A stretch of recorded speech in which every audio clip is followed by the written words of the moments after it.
I mean, I think generally that would be the case. I didn't think we looked great against Texas in the second half. Yeah, we Perfect. But then I thought we looked pretty good last week. So no, So you guys can keep getting shots when we're in practice. We have a pretty chill upper body and Welcome everything, to but this still week's getting shots and Pregame everything Academy can hurt. pregame show. I'm your host, Mateo Vargas. Tonight, our football team will be playing Chicago Christian High School. In this week 3 of the season, the Williams are 1-1, and the Chicago Christians are 2-0. So they this do have will the hammer be out. the great game to watch and start to build up a resume to a playoff, in which we will need 5 wins to hopefully both teams will be 2-1 after this game. Now we go over to our weekly Wasper roundup. Over you guys. What's up, Wayne Academy? This is Mark Jackson and Will Pursley. This is the weekly WA Sports Roundup. This week, the girls volleyball team won 2-0 against Taft and will be facing Rosary High School later this week. Boys soccer is on an 8-0 winning streak. Recent wins include Marion Catholic and Hampshire. Girls tennis had a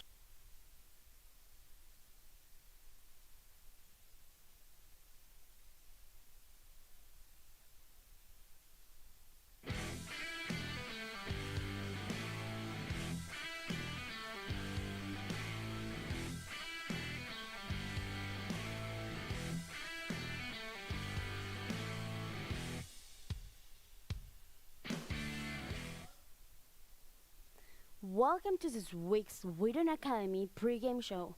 I'm your host, Mateo Vargas. Tonight, our football team will be playing Chicago Christian High School. In this week 3 of the season, the Worms are 1-1, and the Chicago Christians are 2-0. So this will be the great game to watch, and we start to build up a resume to a playoff, in which we will need 5 wins to hopefully both teams will be 2-1 after this game. Now we go over to our weekly Wasper roundup. Over you guys. What's up, Wayne Academy? This is Mark Jackson and Will Pursley. This is the weekly WA Sports Roundup. This week, the girls volleyball team won 2-0 against Taft and will be facing Rosary High School later this week. Boys soccer is on an 8-0 winning streak. Recent wins include Marion Catholic and Hampshire. Girls tennis had a huge win over Timothy Christian this week, winning by a score of 4-1. That has been the weekly WA Sports Roundup. Now we go to an exclusive interview with Coach Justin Swider and his dad, Swider Sr. Alrighty, welcome to the desk. I'm Jake and George, and I'm here with Coach Justin Swider and Coach Mike Swider. So, guys, how are you doing tonight? We're doing great. Glad to have us. Good to be here, man. It's good to be here with my son. First interview I've ever had with my son. That is I very actually have a true. question about that later Yeah. to get to, but for right now, I'd like to talk some things about last week's game Sure. as well as questions about this week. So, last week you guys trailed 17-14 late in the third quarter, but as we all know, you guys were able to come back with a 28-17 victory over St. Charles East. So, what were some big takeaways from your guys' perspective on the sidelines, just how you guys were able to get such a decisive win?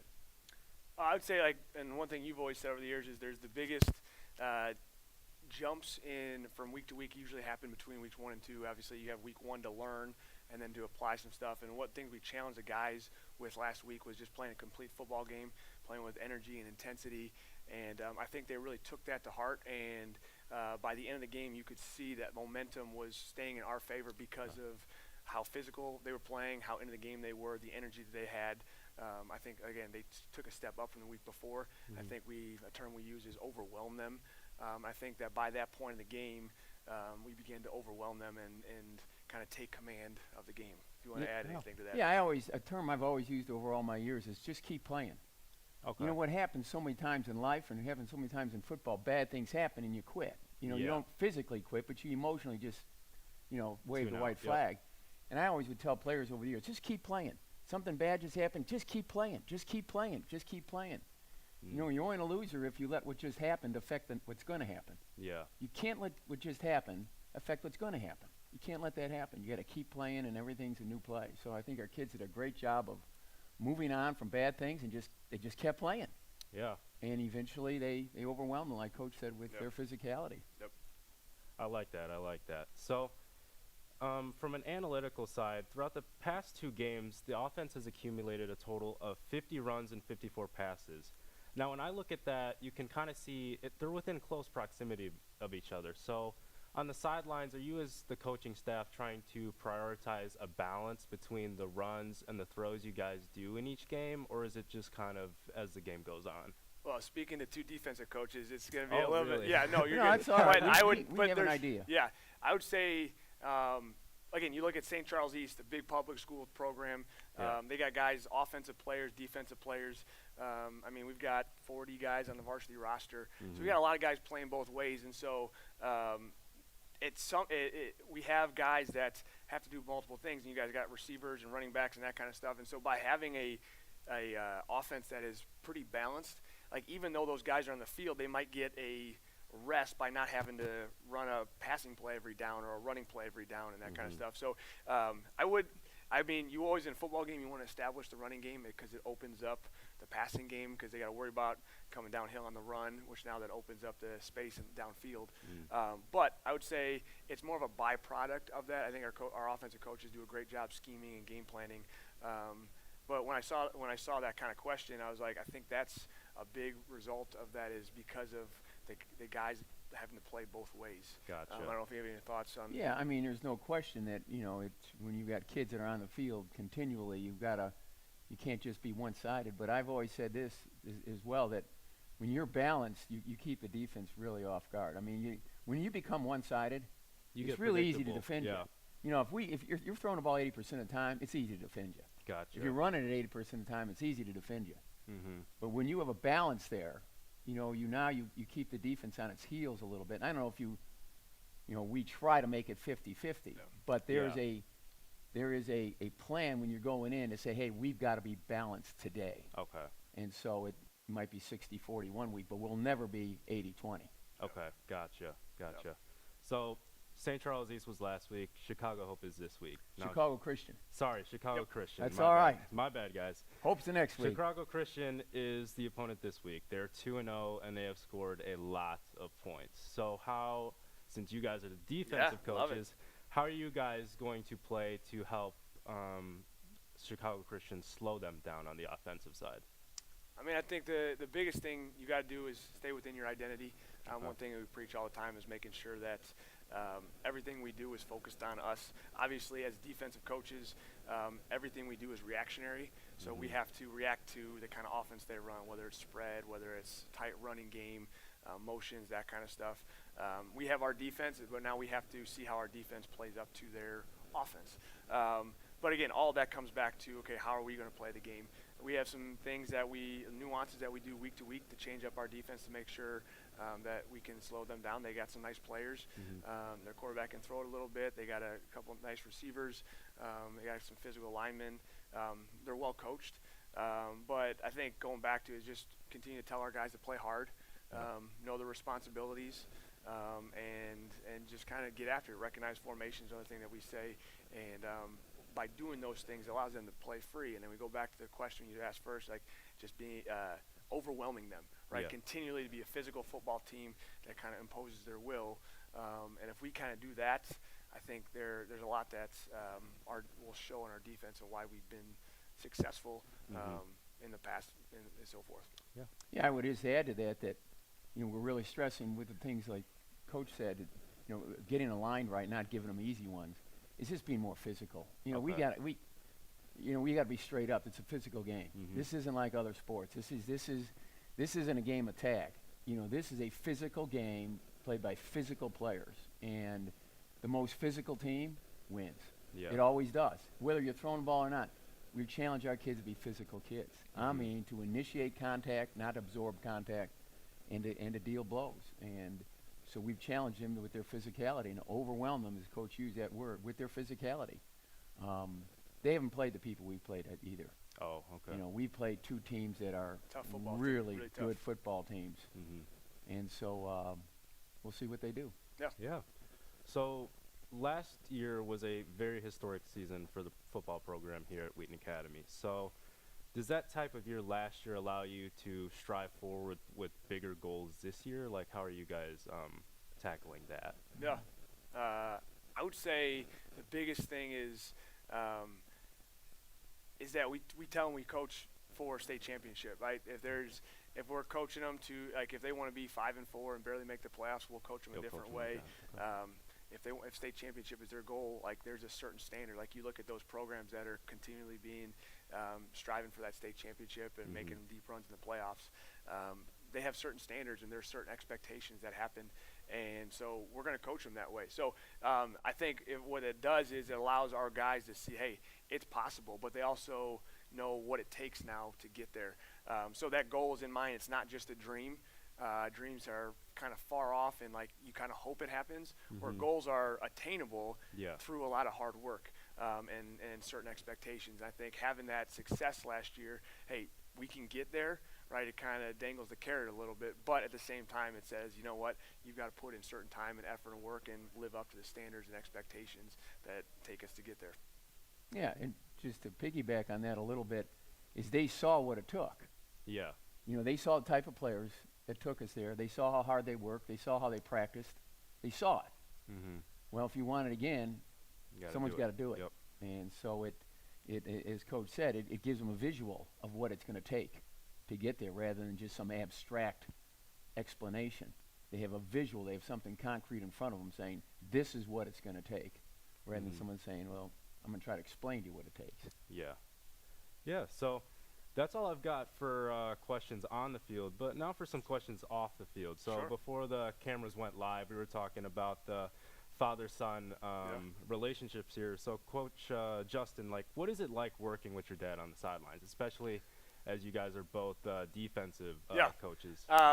It's fun. I would say by definition, I'm the defensive coordinator. I'm his boss.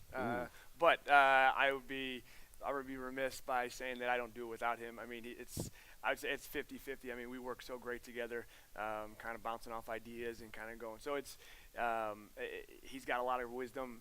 He's been coaching for longer than I've been alive, and so and he's been a great mentor to me as well, to kind of help me understand how to call defenses, what it takes preparation-wise, and that kind of stuff. So it's a blast. It's an honor to be able to coach with him. It's fun being able to now see him in a different way. I've had him as a coach. I've had him as dad, but now I get to have him as a colleague and just growing a relationship in that way with him. Yeah. And for you, Coach Mike, so you worked at Wheaton College for quite some time, I have heard, right? And then almost immediately you started working here at Wheaton Academy. So how is that transition from more of a college atmosphere to a high school atmosphere? Yeah, that's been a little more difficult than I thought it would be. I did. I spent the bulk of my career, 35 years at Wheaton. I had spent 7 years at a high school initially in Atlanta, Georgia. Then I coached 35 years at the college level, and I forgot all about high school. And then all of a sudden you're put back in that environment, and you've got to understand that the kids that are playing football in college are playing for reasons that a lot of times the kids in high school aren't playing for. Yeah. You know, not right or wrong or good or bad or better or worse. And so it took me a little bit of time to understand that. But the other thing that I think has been so fun for me is that the kids, they all respond the same way. Okay. You know, whether you're 22 or you're 16, you know, when you speak the truth, they respond to you. When you're honest with them, they respond to them. When you confront them, they'll respond to you. When you encourage them, and if you're honest with them, and they see you're honest and you're consistent, it doesn't matter what age they are, and you can push them to that level. And you know, and a little bit of a piggyback on what Just said is, coaching with my son is the greatest thing that ever happened other than getting married, man. It's just been a total joy to be able to coach with him, and you know, you raise him up, and you hope someday that he's becomes a productive person in our culture and a man of influence, and then to be able to sit alongside him, seeing him do it, and to do it with him. You know, you can say what you want. I'm so proud of him, and this has been the greatest blessing in my life. Did you ever think that he would follow in your footsteps and become a coach? Like, did you notice a little of that from him? Both my sons are coaches. Oh, okay. And you know, that's the greatest honor can be bestowed upon a father, to have their sons follow them. Exactly. To do what he did. They must have liked it. They must have liked the lifestyle it provided them as kids, and now they want to duplicate that. And it's the greatest honor that I could have, is have my two sons follow my footsteps. And they're going to end up doing it better than I did. I got a long way to agree go. with that? I mean, at that, you talk about goals and dreams. Right now, that's a dream. I still got a long Okay. ways to go, Alrighty. but Alrighty. hopefully that's the direction I'm going. That's cool. Well, that's all the questions I got for you guys. Thank you so much, Coach Justin, Coach Mike, for joining me today. This has been At the Desk with Jake and George, and I hope you guys enjoy the game.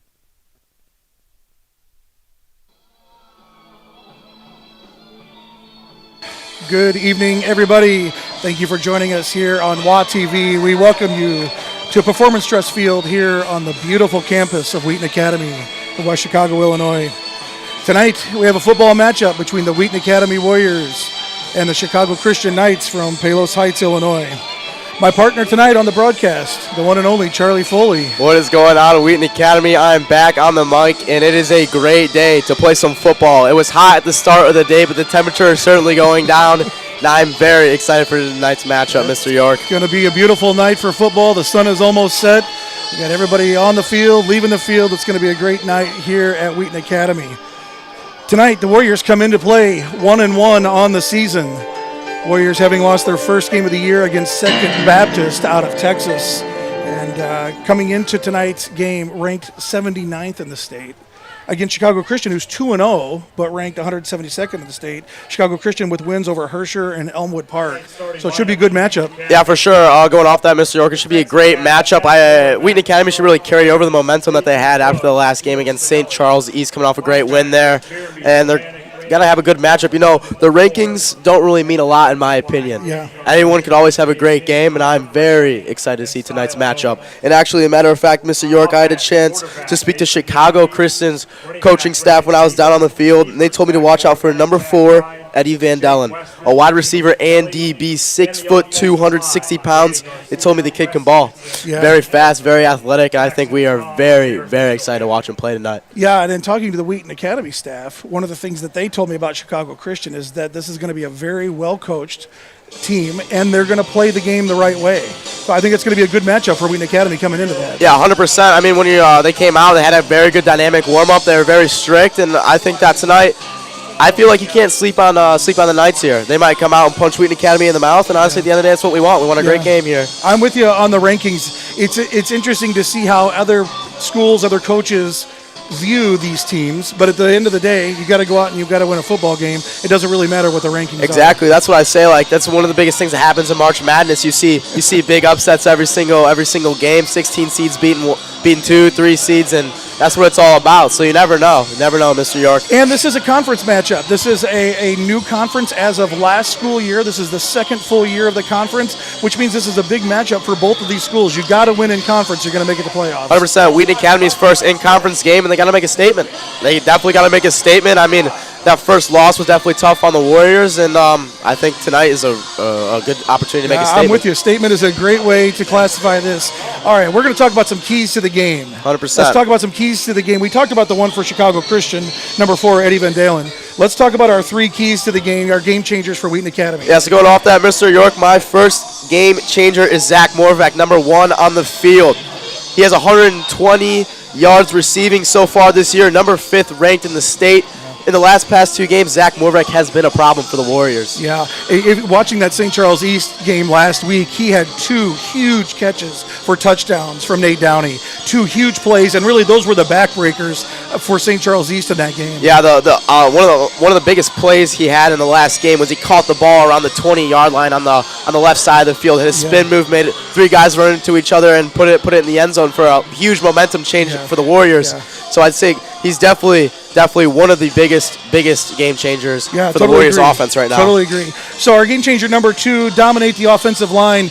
Watching the Warriors over the last 2 weeks, one of the things that we can say is that if they can create time and space for Nate Downey, for Brandon Keebles, for the rest of the backfield, they can win the game and they can move the ball. Yeah, I would definitely agree with that. I say Brandon Keebles and London Lethor, two very good backs, and we got Nate Downey, who is also a really, really good quarterback. I say when he's in the pocket, when he has time. We saw in the first game against Second Baptist, he didn't have a lot of time. The offensive line kind of struggled, and that was honestly the biggest game changer in that game was the D-line getting loads of sacks, having a game-winning safety on Downey. So I say that will be the game-changing difference for the Warriors this evening. Warriors have the athleticism probably to compete and beat anybody in the conference, maybe anywhere in Chicago.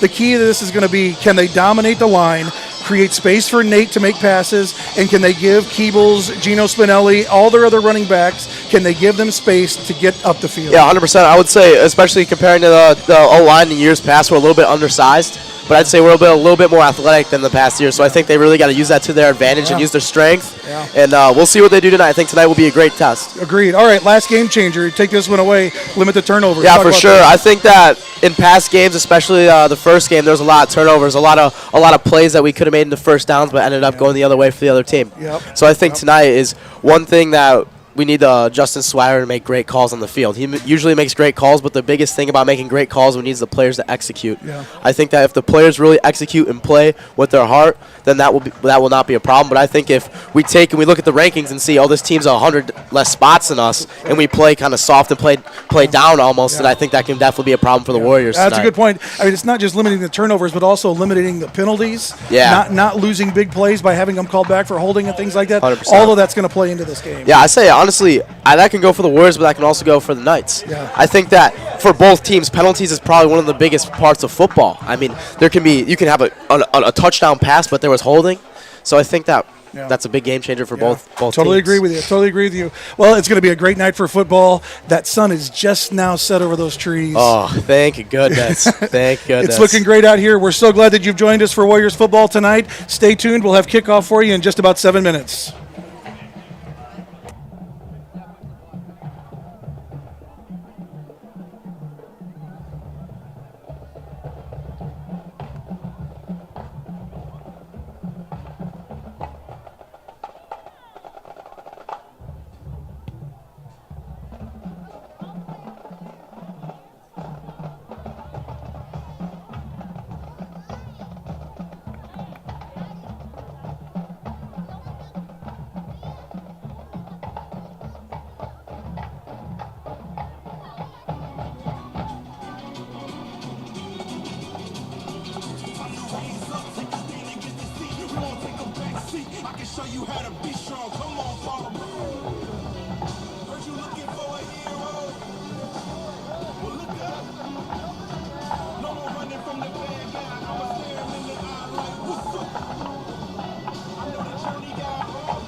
Now,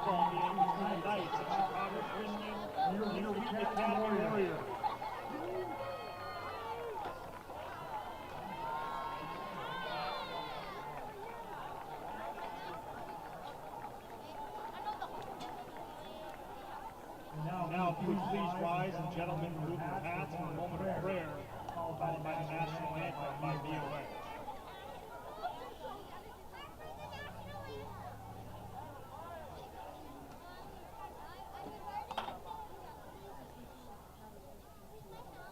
Father, we thank you for today. We thank you for your Son, Jesus Christ, what he did for us on the cross, and the salvation that we get because of that. Thank you for the game of football. We pray for the safety of the players and officials. Watch over them and keep them safe. May everything that is done and said tonight be glorifying to you. In Jesus' name we pray. Amen. And now the national anthem sung by VOA.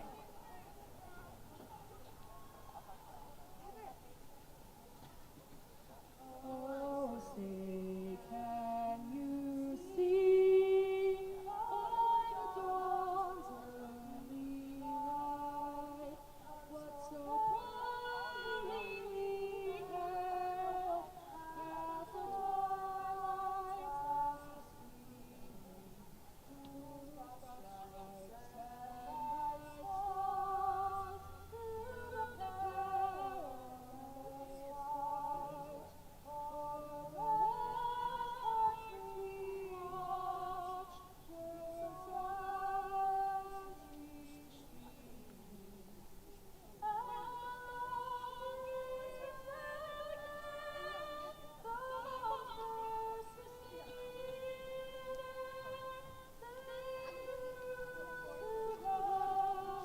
bright stars, through the perilous fight.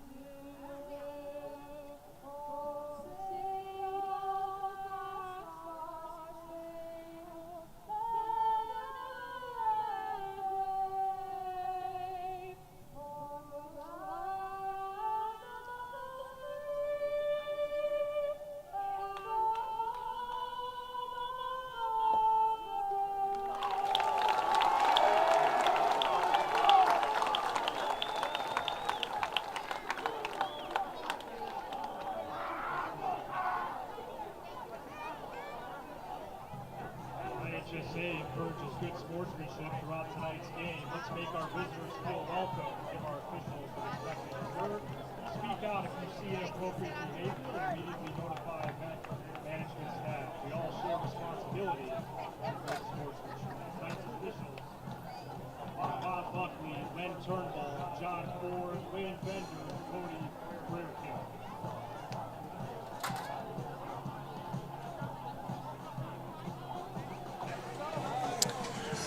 Welcome back, everybody. We are glad that you've joined us here on WA TV. We are just a couple moments away here from kickoff tonight at Performance Trust Field. Charlie, any last thoughts before we kick off Friday Night Lights here? Not at all. I mean, that was a great national anthem. Great job, Mia. Shout out to her. Yeah. Let's get after it, Wheaton Academy. It is blackout night here for the Wheaton Academy fan base, and just about everybody is what it looks like. We have a whole bunch of people working on the media crew, doesn't it? It does. It looks like when it gets dark out here, we're not gonna be able to see half their bodies, but.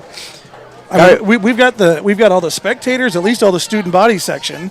We've got the pep band in black. We've got all the coaching staff in black on the field. I mean, everybody. I know. It's kind of color coordinated. And then we got the Wheaton Academy Warriors in maroon today. The Chicago Christian Knights in white. Great day to be a Warrior. We are set to go, folks. Warriors are going to receive here. They will have the ball first. Chicago Christian going to kick off from the 40-yard line and kick off tonight's edition of Friday Night Lights. We're looking forward to a good matchup here, conference matchup between the Warriors and the Chicago Christian Knights. 100% should be a good one. Make sure to tune in all the way till the end. Talking to Swider, Coach Justin Swider before the game, one of the things he said is that the Warriors are going to have to be, and I quote, fast and furious tonight. I love that. I think they're preparing for an athletic and very fast Chicago Christian Knights team. 100%. Here's our kickoff. It's a short kick. Bounces around the 20-yard line, scoots past Picked up now and returned out towards this side of the field, breaking a couple tackles and out to the 15-yard line. Returned by number 9 there, Jack Klein. Not the best start for the Warriors there. Line on the return. Starting lineup for the Warriors here, we got Nate Downey, number 4 at quarterback. Brandon Keebles, number 2 at running back. Wide receivers, Zach Moravec, number 1. Jack Klein, number 9. Jake Weston, number 3. Gino Spinelli, number 23.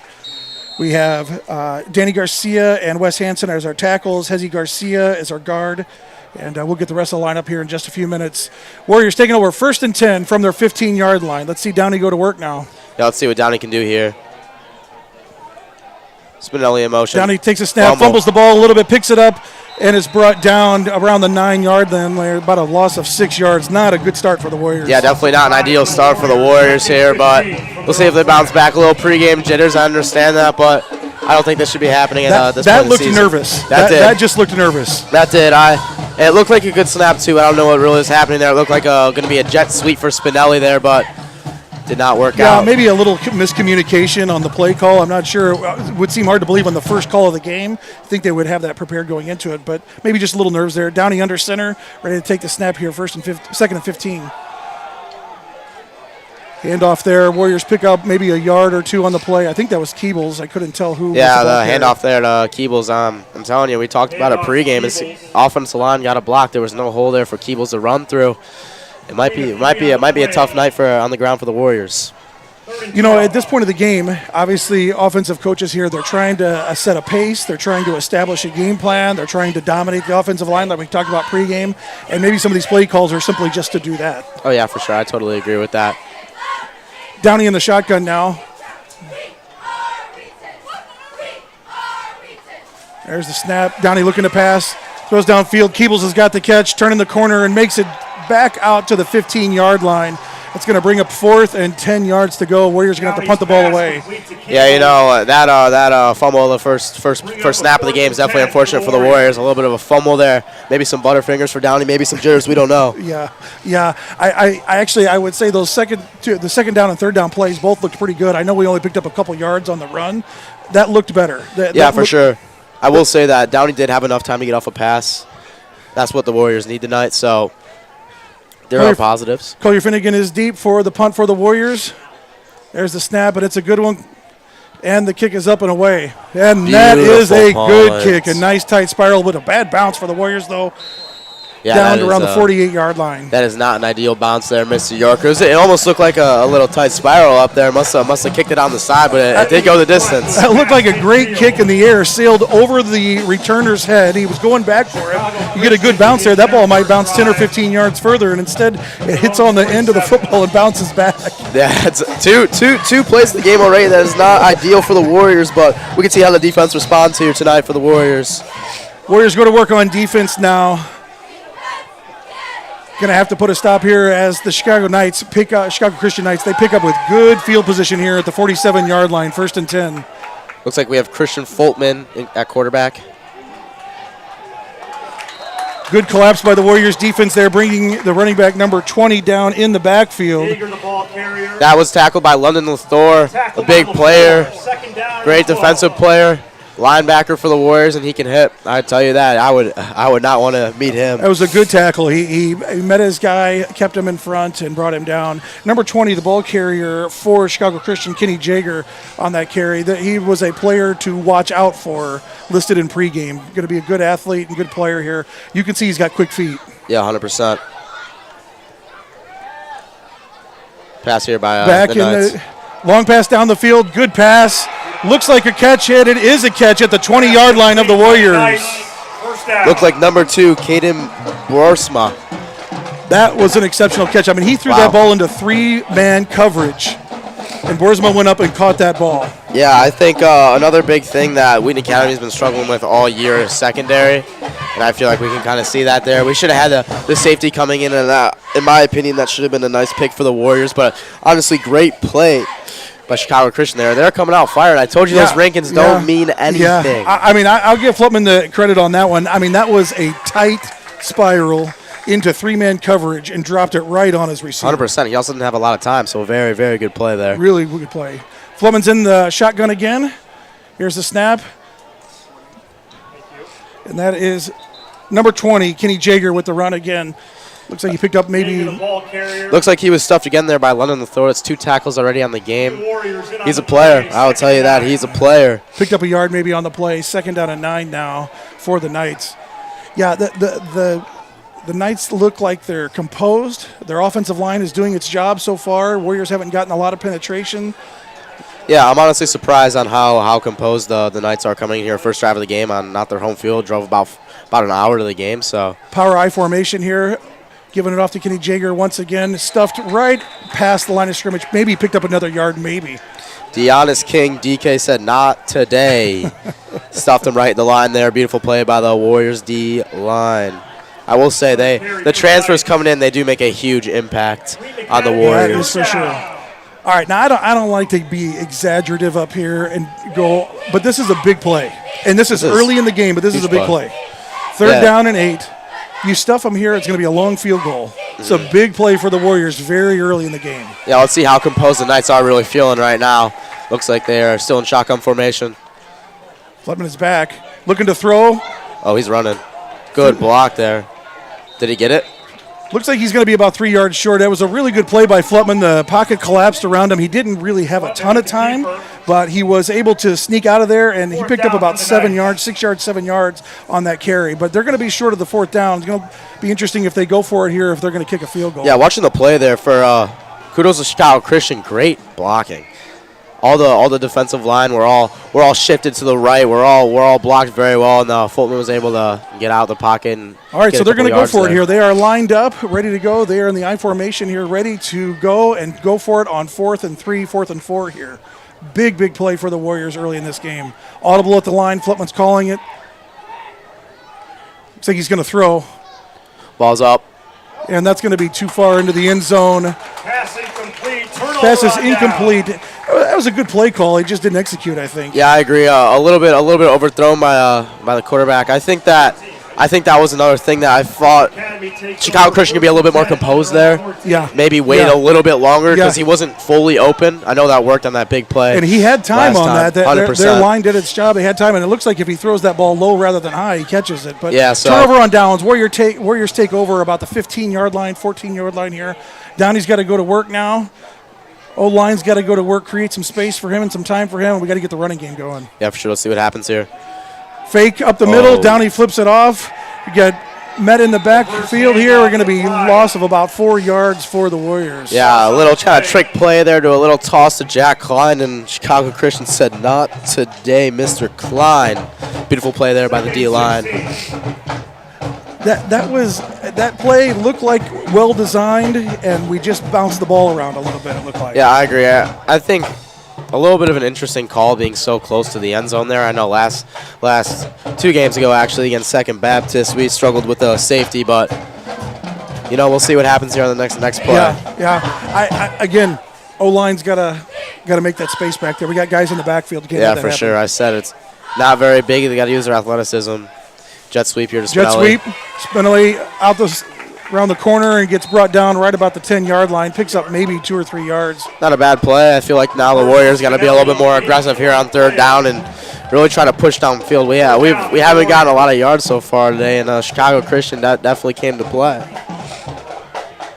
So far, we haven't found the play. I mean, we've only run, 5 plays now? Yeah. But we haven't found the play to break through that O-line. Yeah, the only play we've got so far is that boot by Kyler. Yeah. 3rd down now, about 14, 15 yards for the Warriors. Downey in the shotgun, looking to pass. See what happens here. Screen over the middle. Klein's got it, breaks a tackle, move. Nice move. Moves the ball upfield. It's a great move by Klein, but I don't know. Throwing a screen on 3rd and 12, 13. I don't know if that was really the right call there, but yeah, you know what? I get that. I'm with you on that. You're probably not going to pick up 13 yards on that. On the other hand, that was a good play. Oh yeah, well beautiful. Executed. I think that if we ran that on 2nd down and then ran like maybe a slant route or something on 3rd, we definitely had a better chance. But great play by Klein. Very, very agile there. Yeah, light good on his pass feet. by Downey. O-line did its job on that one for sure. Finnegan is back again with the punt. Another good one here. Spiral. This one is bouncing There around. we Now go. we get the bounce that we wanted. This ball is rolling. Going to make it all the way down to the 35-yard line of the Knights. Another great punt by Collier Finnegan. Yeah, that's the bounce. That's the bounce he definitely wanted. Definitely kicking him well tonight. Feeling the boot tonight, Mr. York. That was a great kick. Well, while we have a little bit of a break here, we just want to give a shout out to the WA TV crew. We got everybody upstairs, downstairs, on the field, in the booth, and this WA TV program. My son was in this program for several years. This is a great program for students like yourself to get involved and do some things like this. Yeah, for sure, Mr. York. Absolute blast. Have a great time in class every single day. Definitely cannot complain. Yeah, it's hard to say enough good things about this crew. All right, Knights take over at the 35-yard line. Flipman from the shotgun pitches it off. Came out with some juice on that run, put his shoulder down and got a couple extra yards. That's the type of running back I love. You know what? I'm a stats guy. I love baseball, so I love stats. Yeah. So that carry there, he gets hit in the backfield, and he picks up 4 or 5 yards after initial contact. And there's a football stat that I can't remember exactly what it is, but it's yards after contact is basically the idea. That was a great carry there. Yeah, that was beautiful. I mean, they can march down the field and get a first down like that every single time if they really wanted to. So great run there by number 20. Flipman in the shotgun again. Jagger. Yeah, Jagger, yeah. Great run. Flipman back to pass now. Plenty of time. Looking up, pocket collapses. He takes off again. And another good run by Flipman there. Looks like he's going to pick up a first down this time. Yeah, I see there. First down, Knights. Very shifty quarterback running out of the pocket, being very agile. And he also had a really good throw earlier. This kid might be able to ball, Mr. York. I think we've already seen that. And having two very good athletes in the backfield for the Knights are going to be trouble for the Warriors. This is exactly what Coach Justin Swider was talking about before the game. The Warriors are going to be have to be fast and furious to contain them. Yeah, for sure. And yet we have not seen a target to Eddie Van Dellen yet, one of their star players. Yeah, the star players that we were told to watch out for. We haven't even had a pass to him yet. It looks like they've got a lot of bullets in that arsenal. Yeah, for sure. Flipping back, fakes the handoff, throws out wide. Good tackle there by Brandon Keebles. Picks him up in the backfield and brings him down right about the line of scrimmage. Great tackle. Sometimes people call that in football a suicide pass because they threw that and he could have got rocked. So yeah, good tackle by Keebles. I'm glad nobody got hurt there because he got hit and he wasn't even looking. It was a good read by Brandon. Stayed with his receiver, stayed out wide, kept the receiver in front of him whenever he got the ball, and brought him down at the line of scrimmage. Very good play. Yeah, Second and 10 now here for the Knights. Telling you, Mr. York, it's going to be a great game tonight, full of great plays. I mean, it sure looks like we got a flag down on the field. Penalty marker on the field. Referees are going to get together and let us know what it is. Yeah, looks really like sure illegal motion or legal formation. I thought we got illegal formation here on the offense. I didn't see what happened. I think that there are too many guys behind the line of scrimmage. That's my best guess. Penalty on the Knights, 2nd and 15. You know, when they give you that signal legal formation, that's all we know.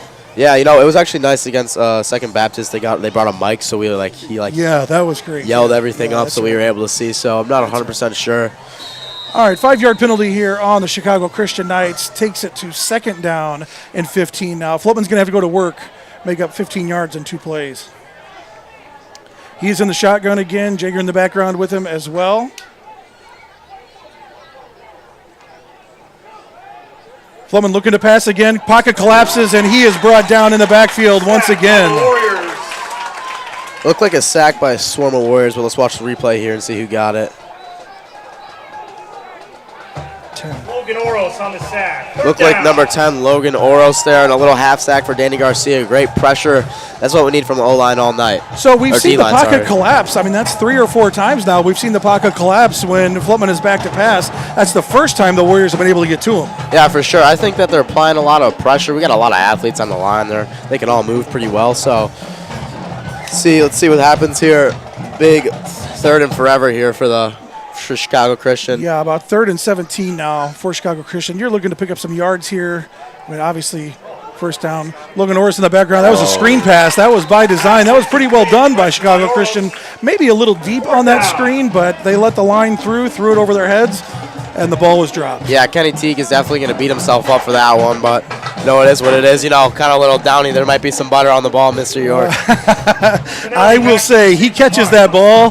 He's got about 10 yards in front of him. Yeah, for sure. I don't think he would have gotten the first down, but you never know. But he definitely would have gotten a little bit more room for the punter to put some oomph on the ball. That's right. We'll see. We got Gino Spinelli here. All right, now I'll just say I don't know what Flutman's going to do here, but Flutman is the deep man to punt supposedly, but he's also the quarterback. I mean, he could pick it up and throw it here. Fumble, ball, low snap. Ball's down again, and the Warriors recover. Fumble on the play. Warriors pick up the ball about the 23, 24-yard line. That snap never even made it to Flutman. It bounced before it ever got to him. Yeah, I'm gonna be honest. There wasn't any white jerseys back there. Danny Garcia could have taken that to the house. Could have been dancing in the end zone, but, you know, safe play. Safe play. It was the right play. Warriors pick up the ball now, 1st and 10 from the 24-yard line of the Knights. This is our best field position of the night so far. Yeah, I mean, it's the first time we got over midfield so far. That's right. Got to make something happen here. Even if you pick up 5 or 7 yards and you get yourself in field goal position here. Yeah, for sure. Keebles up the middle, big hole. You could drive a truck through that hole. There's the hole.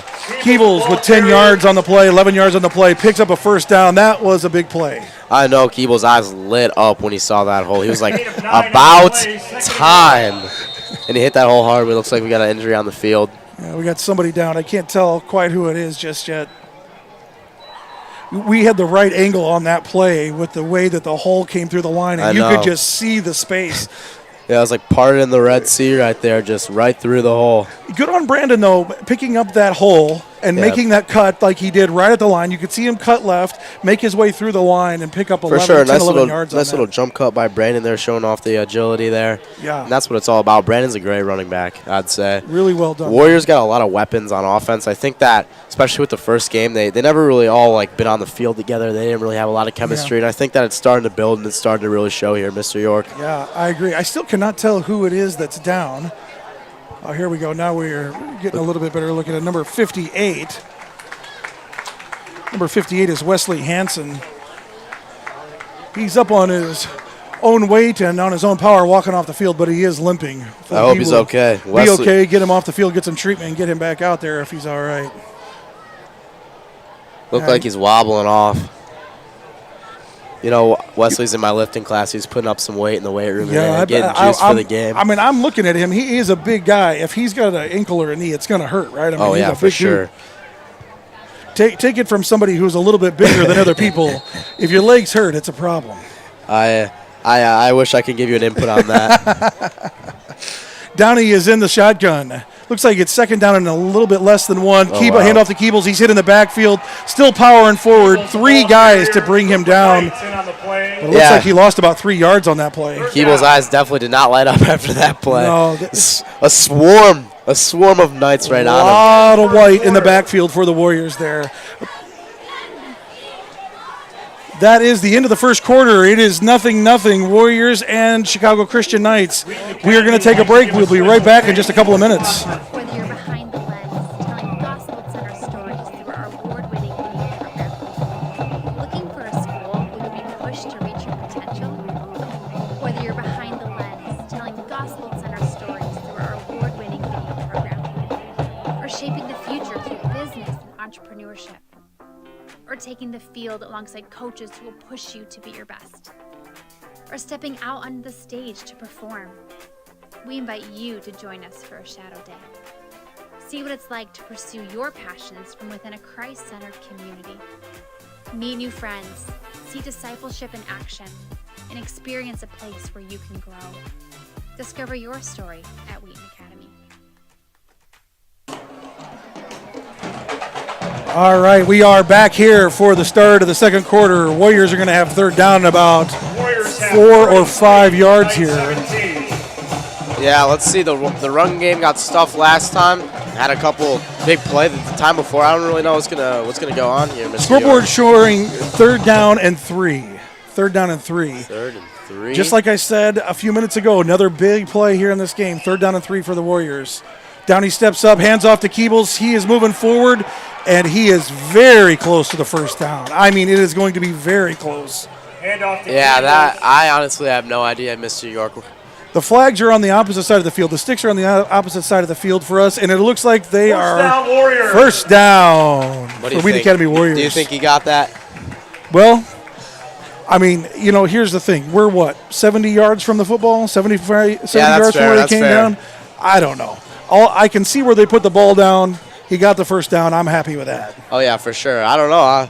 I was looking up here. I was like, that might be a close call. I might have to get the chains It on was the field. close. I don't know. I thought they were going to measure, but first down for the Warriors from about the 14-yard line. Downey going to work now with Keebles in the backfield as well. Downey steps back to pass, throws off. There's Zach Moravec. He breaks a tackle, breaks 2 tackles, and he is down just about the half-yard line. Man, beautiful move by Moravec, and it looks like he lost his pants there.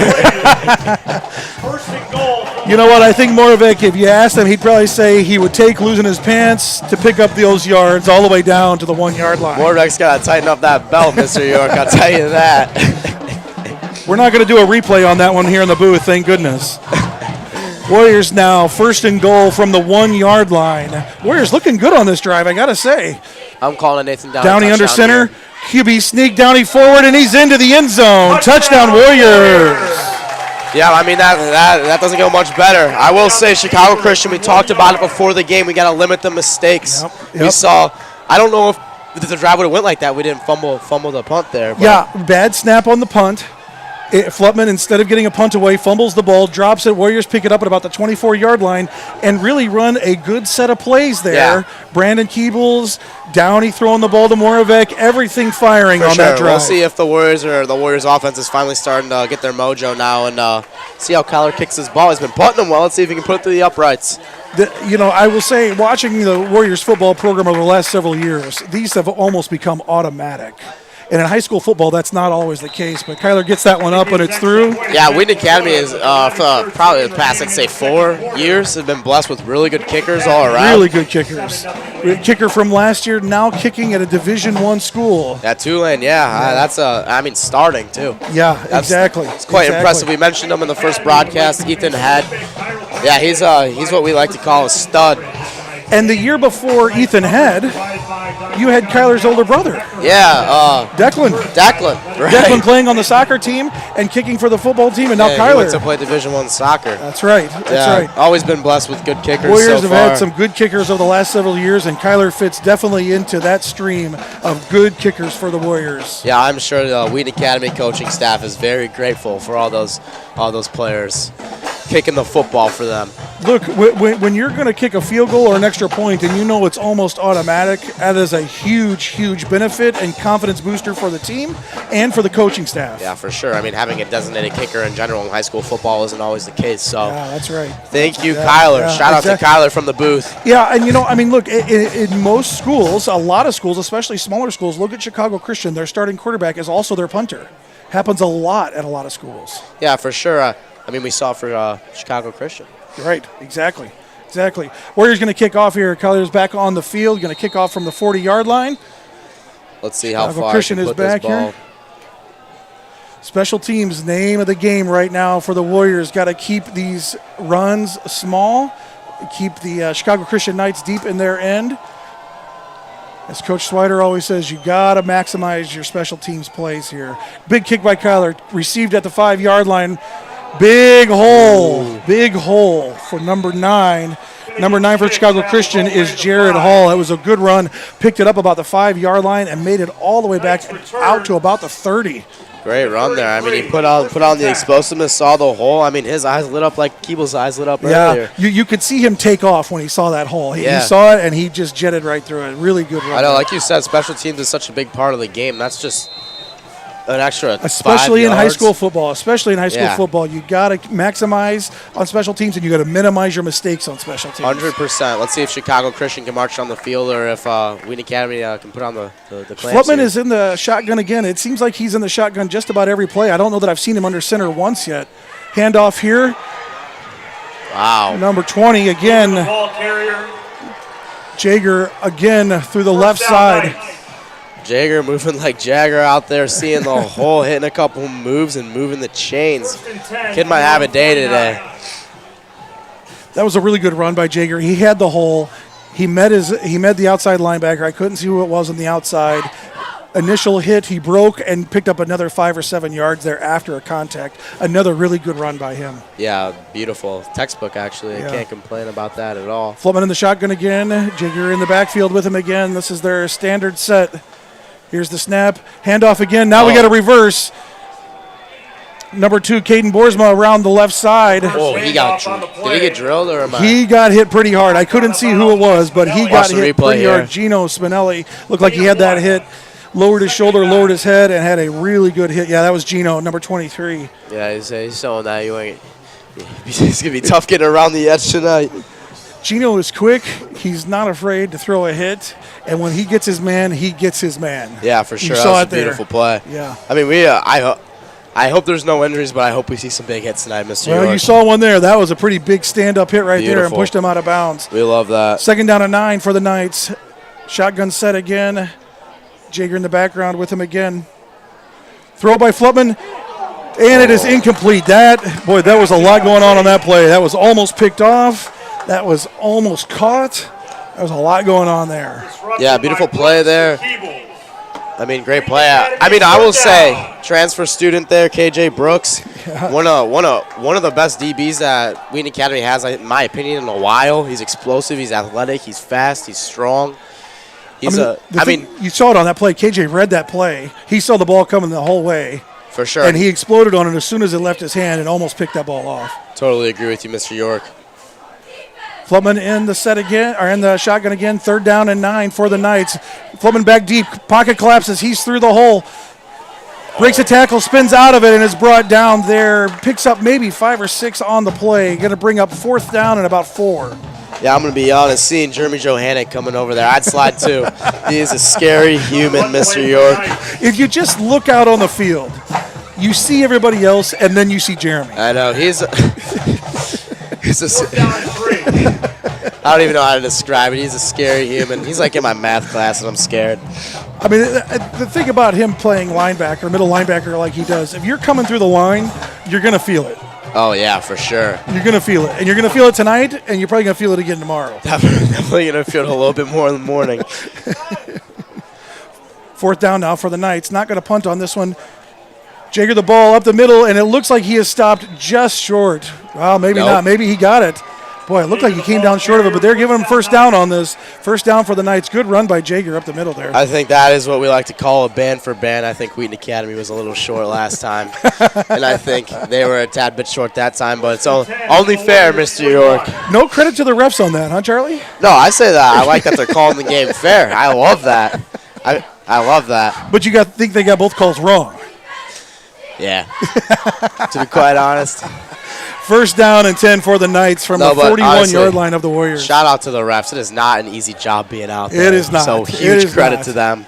These guys do a good job. This crew's doing a great job here tonight. And we haven't had any issues in this game at all. Not at all. Flipman in the shotgun again, looking to pass this time. Pocket collapsing again, chasing him out to the right side. Flipman with a good run there. Looked like he was brought down there by DK, number 7. Oh, he is scary too, just like Johannick. Yeah, very scary. That was really well done. He had no pocket, no time, got out wide, found some space, and what was really a broken play, he ends up picking up 4 yards on. For sure, I will say DK is a scary guy in the football field, but off the field, he's like the biggest teddy bear I've ever met in my life. He is the nicest guy I've ever met. Love that kid. Great guy off the field. We are seeing once again what we were told in the pregame. The Chicago Knights team is athletic. Yeah, for sure. They can move. They don't make mistakes. They're well coached. This is a really, really well played game. I would totally agree. High snap, hand off to Jager. He's up the middle, bounces off a couple of tackles, bounces off again, still on his feet. Makes his way down to about the 33, 34-yard line. Yeah, Jager the senior, I mean, he's a great player. I will say he's a great player.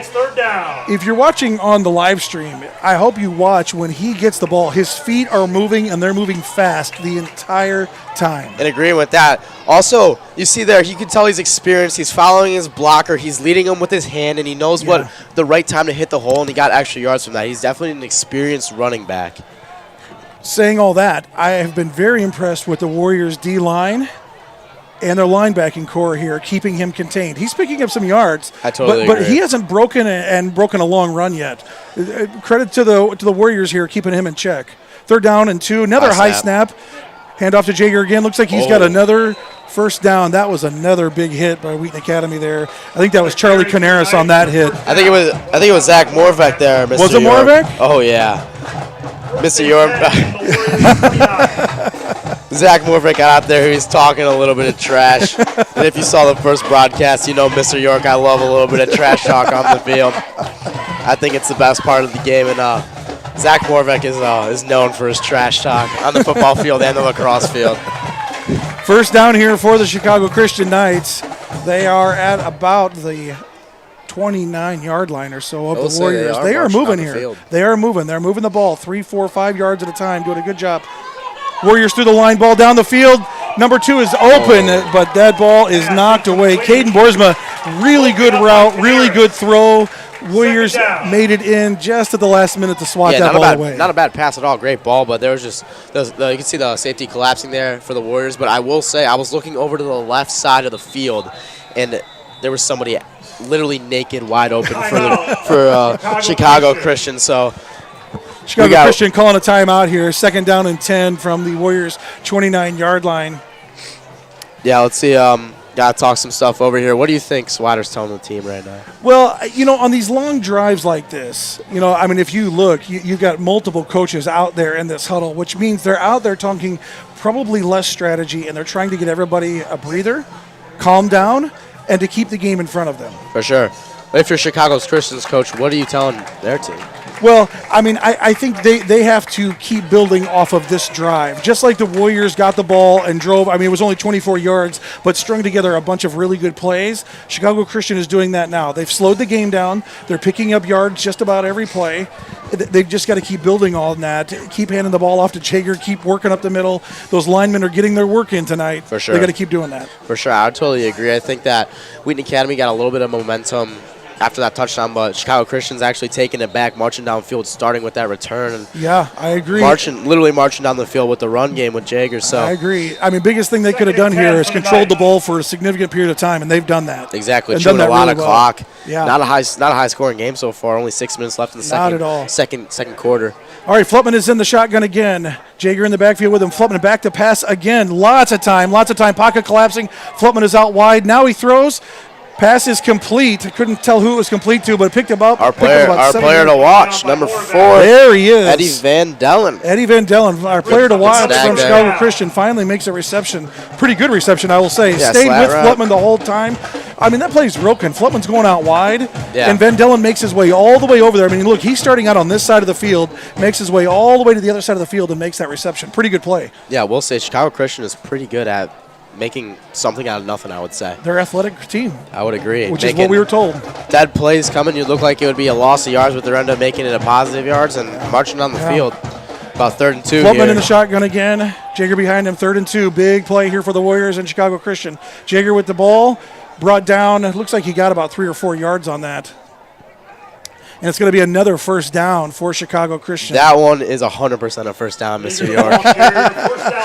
No questioning the officials on that one at all. No question about that one. Definitely a first down. Still a tough tackle there. Hit him pretty hard, but keeps moving those feet and keeps driving and keeps gaining yardage. Just want to give a shout out to everybody joining us on WA TV, on YouTube. If you're joining us live, drop us a comment there in the chat box. Let us know where you're watching from. Let us know who you're rooting for. Give us a player's name or number from either team. We'll give them a shout out here on the live stream. 100%. Said it perfectly, Mr. York. All right, Flutman in the shotgun again. Jaeger in the backfield again. I feel like I say this every play. I know. Very high snap. Flutman back deep. He's got a chase. We got a screen play. Out wide to Jaeger. What a catch. What a play. Breaks a couple tackles and almost walks into the end zone. Touchdown for Chicago Christian. Made a couple guys miss there, and I'm telling you, it's going to be a great game. Great game, Mr. York. And honestly, this is why we're here. We're here for a good game. Wheaton Academy's got their work cut out for them tonight. This is an athletic team. That was an athletic play. That play collapsed. Pocket collapsed. Screen play to the left. Flutman floats it over the top. Jaeger catches it, breaks 2 tackles, and walks into the end zone. Yeah, for sure. Like I said, it doesn't matter the rankings. We talked about the rankings a little bit before the game, but This is a conference matchup. Both teams really want it, and it's going to be a great game for you guys. Chicago Christian lines up for the extra point here. Got a little bit of activity going on here. High snap, and the kick is, it was up. It was a low line drive kick, but it did make it through the uprights. Referee signal that the extra point is good, and we are tied up 7 apiece here with 4 minutes and 19 seconds left. And if you're watching at home, make sure to follow our social media so you can always stay tuned on updates, games of the week, and every time we're on the mic here. Yeah, that's right. Instagram, you want to check out the Real WA TV, check us out on Facebook. Look, if you're watching this live stream and you're on YouTube, just slide the cursor over there, slide your thumb over there, and follow and like the Real WA TV. Yeah, rip that subscribe button. It's definitely worth it. Hear everybody on the mic. Huge support to Wheaton Academy. Huge support to the WA TV program. Huge support to the broadcasting program here at Wheaton Academy. Like the videos. Go back and watch some of the archives. But follow and subscribe the channel. We much appreciate it. Totally agree with that, Mr. York. Thank you for supporting. And, I'm definitely going to subscribe to Real WA TV after this game. Well, I've been a subscriber to WA TV for a few years now. If you're watching the live stream there, we've got one comment. No, I'm sorry, we got 2 comments now. Okay, we had 1 comment for a better part of 2 quarters here. And the 1 comment was from my son, Jacob, who for the last 2 years has been on the mic here for Wheaton Academy, but now off to school and traveling tonight, watching the game. We got a big run here, breaking through the left side all the way down to the 45-yard line. Great return by number 9, Jack Klein. Saw that hole again. Yeah, kickoff, I'm telling you, you talked about it, mentioned it literally in the first play of the game. Swider said kickoff is one of the most important things, and it shows you. You can give up so many yards. So many yards. That's exactly right. I mean, the thing of it is, if you watch that play, go back and watch the replay, you'll see not only did Klein make a great run there, but he had so much space to run through on that play. He wasn't even touched till he was at the 50-yard line. Yeah, I totally agree with that, and I mean, you see, like now Wheaton Academy, it would be a bad drive if they don't get a field goal now. Great field position, makes all the difference in the world. No turnovers on special teams, and now we're picking up yards. You see Jake Downey Weston. goes to work. Jake Weston checking into the game. Jake Weston here. Great player. Downey in the shotgun. Snap to him. Snap to London. London up the middle. The big run, 7-8 yards right up the middle. That was a good play. O-line did its job on that play. I mean, you can see both. I mean, all running backs in this game. We got Keebles, we got London, we got Jagger. They're all super explosive, hitting the holes super well, and they're getting yards. All of them are. I mean, on both sides here, both teams have some really, really athletic players in the backfield, out wide. The key here is who's going to dominate the offensive line, defensive line for each team. Totally sure. Great day on the ground for the Warriors. Downey goes to work now, 2nd down and 3. Off to London again. Looks like he gets hit just past the line of scrimmage. Going to pick up maybe a yard on that play before he's brought down. It's going to be 3rd down and 2, I think. If you see there, number 20 for Chicago Christian, Jagger. That's their running back. He's doing it on both sides of the ball. This kid is going to be absolutely gassed after the game. He's flying around.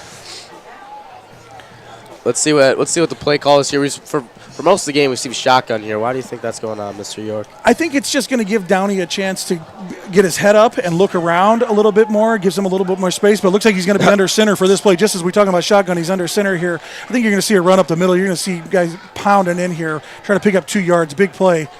Ball up the middle to London again. He's breaking a tackle. No, I'm sorry. Yeah, that's London again. He's still going. He's still up. Bounces off the tackle. He's gone. He's gone down to touchdown. That's a touchdown. Touchdown, Warriors. Let's see. He's got a little celly here. I know he gets him off of TikTok. Got a nice little celly on that one. Yeah, I like that. We got to see the replay on this.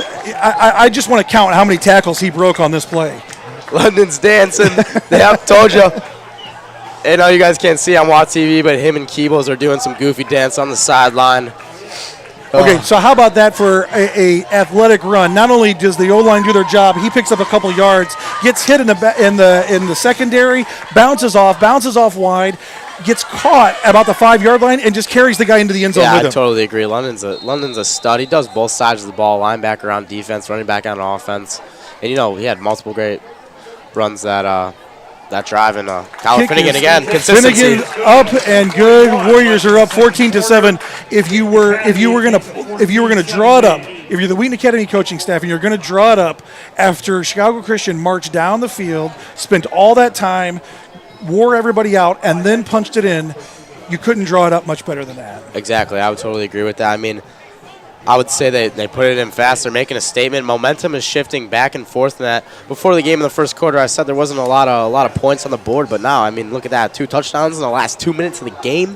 Mr. York, this is going to be a good one. 14-7, 2.5 minutes, just a little bit more than that left here in the first half. I mean, look, we've seen some great plays on both sides of the field, both teams, offense and defense. It's really, I mean, I'm with you. This is a fun game to watch because you're just watching so much athleticism on both sides. Oh, yeah, for sure. I mean, we see both teams really coming out and wanting it, as we mentioned many times, conference game. And now we got another kickoff here. Let's see if Finnegan can put it far. Now, the last 2 kickoffs have been major returns.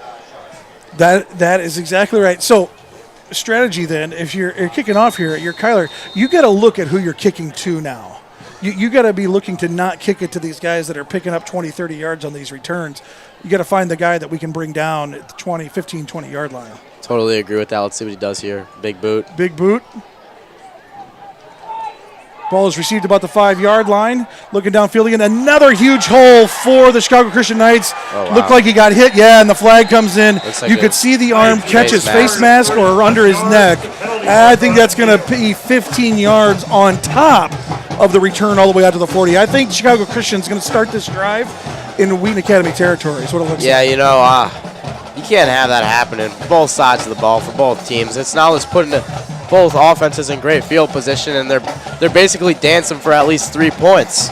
Personal foul face mask. That's a 15-yard face mask on the Warriors. That's going to put the ball all the way down here at about the 45, 44-yard line of the Warriors. Yeah, and Mr. York, what I was saying is it would be a bad drive for Chicago Christian if they don't get points now. I totally agree with you, although the one thing we haven't really seen from them is a kicking game. Yeah, that's fair. They messed up, fumbled the one punt. The one extra point they had to kick was a very low kick, barely cleared the crossbar.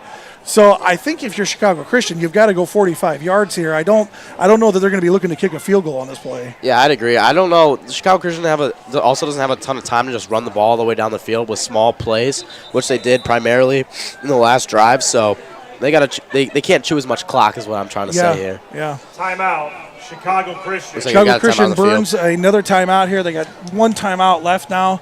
They want to get. I think what they're wanting to do here, they want to get their plays in order. They're wanting to make sure their entire game plan for this drive is set before they go out and run even one play. Yeah. Also, this is a crucial drive because they get the ball back in the second quarter. Yeah. Or sorry, second half. Yeah, that's my right. fault. Yeah. So very good. basically, if they put points on the board and then they get the ball back, they get a chance to take the lead. Yeah, that's totally right. So if I was you're right. Chicago Christian, I'd say I'd try to burn a little bit of time so I don't give the Warriors a bunch of time with the ball back, especially since our offense is rolling.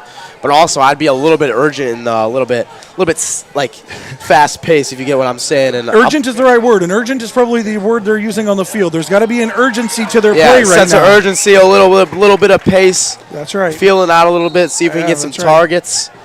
You know, I guess we'll see what will happen here. The defensive line has got to keep putting pressure for the Warriors. I think that's probably one of the biggest game changers right now. I think what's going to be interesting to watch here is Flutman and Jaeger have done a really good job of this 1-2 punch of run, pass, run, pass. Yeah. Are they going to be able to do that here with 2.5 minutes left and 45 yards to go? We'll see.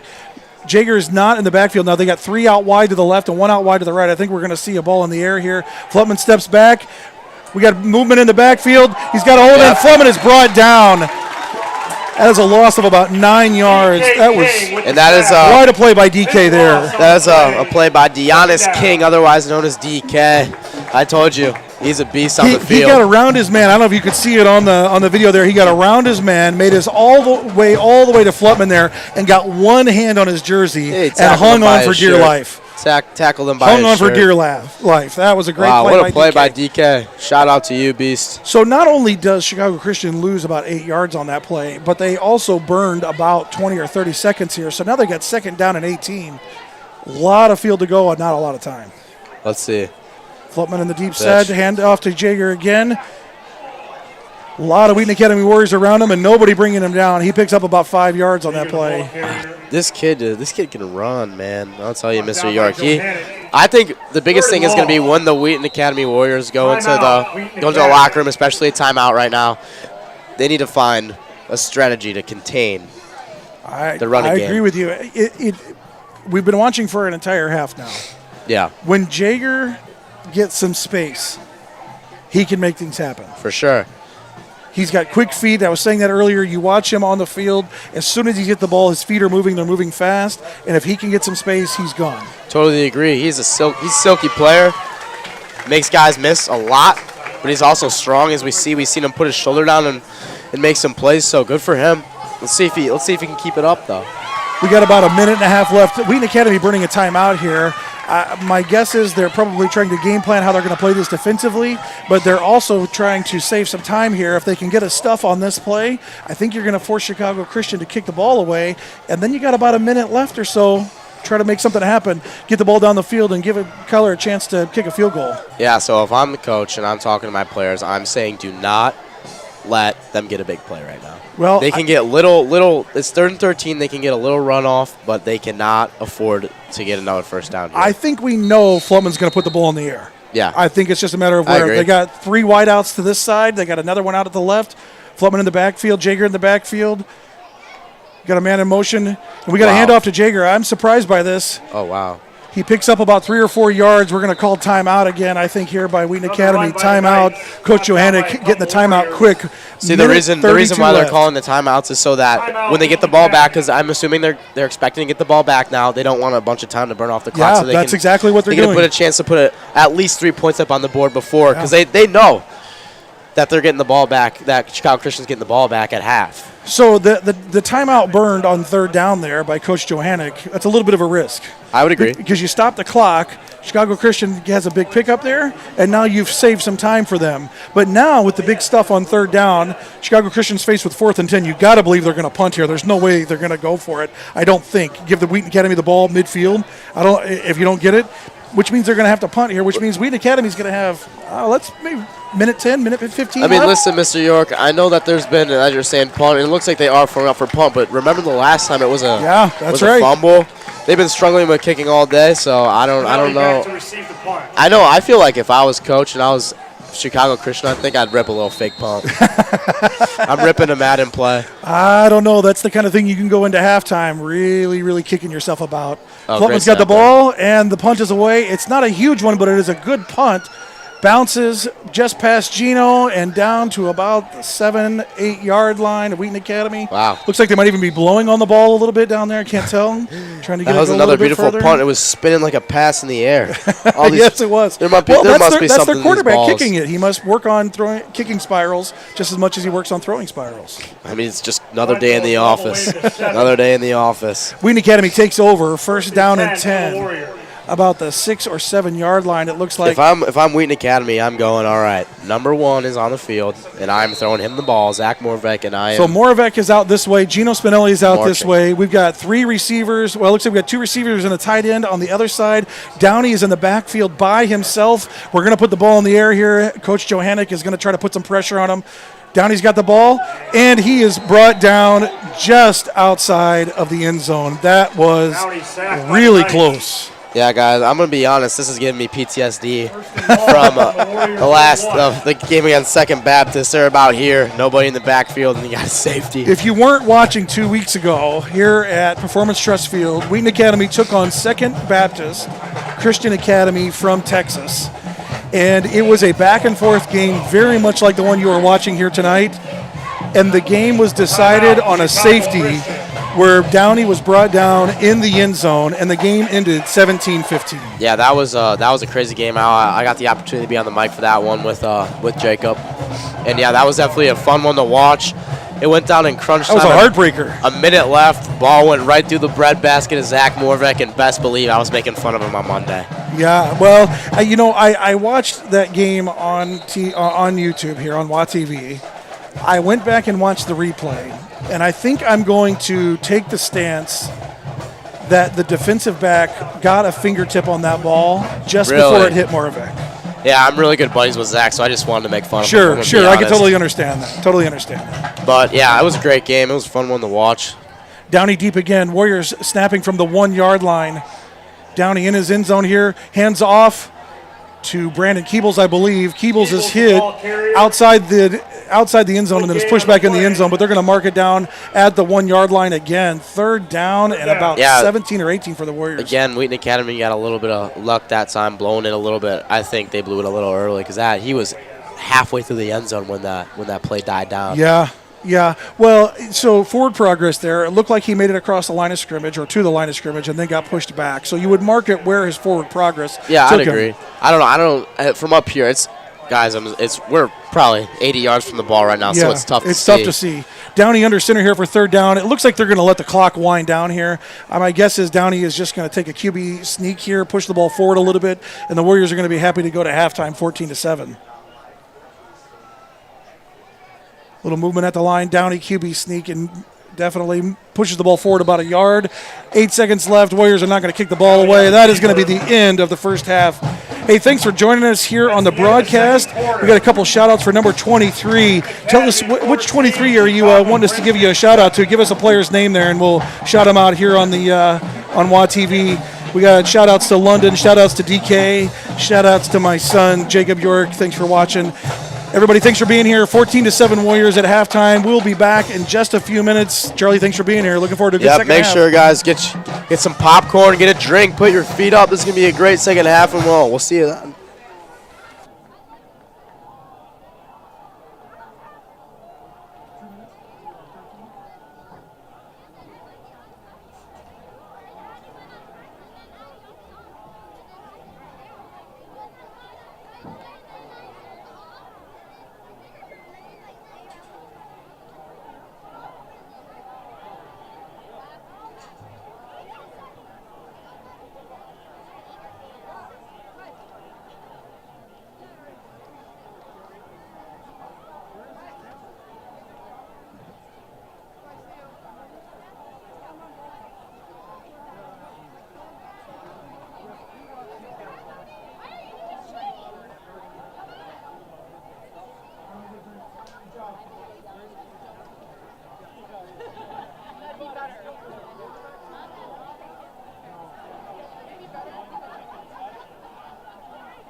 Taking the field, Wheaton Academy cheer.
I can't think of any student who I don't see with a friend. Our seniors are invested in this community, and they have a desire to welcome and to influence our freshmen. To have those student-student relationships, calling each other to be better, to follow Christ, to love one another, it is absolutely incredible to see. God designed for us to have relationship with each other. It's the vehicle to all things in this world. It's the vehicle for transforming our world. It's the vehicle for making a difference in the world. The first and most important relationship is the relationship students have with Jesus Christ. In our desire for every student to know Christ better and to love Him more, we allow space for each and every one of those students to encounter Jesus in different ways. The whole purpose and goal is to help them know Jesus better. Through Jesus Christ, our students can be kingdom builders. They can be reconcilers. They can be ambassadors for Christ who stand up for truth in a way that models love, grace, compassion, and forgiveness.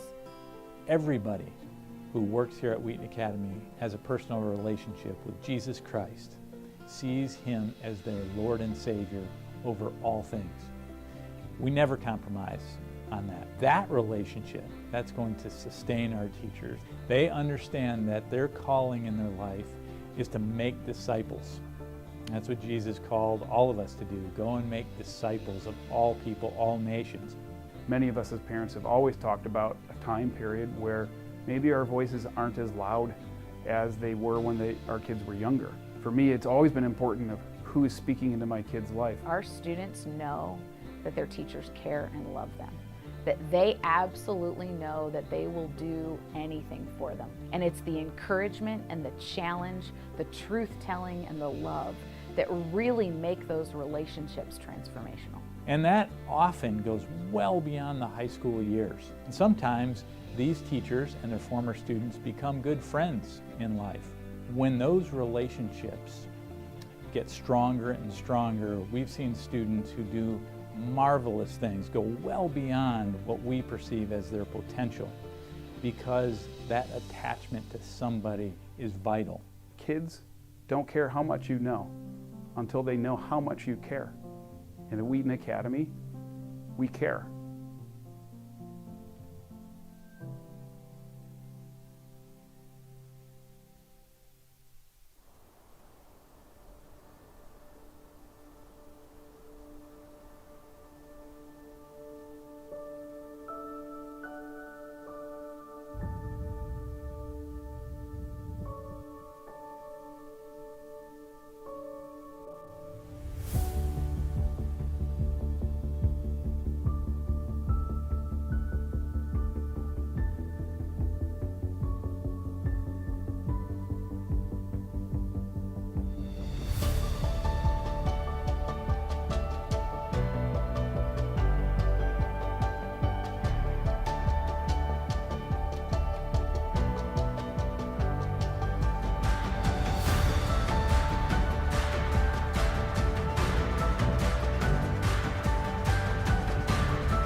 Can you see it?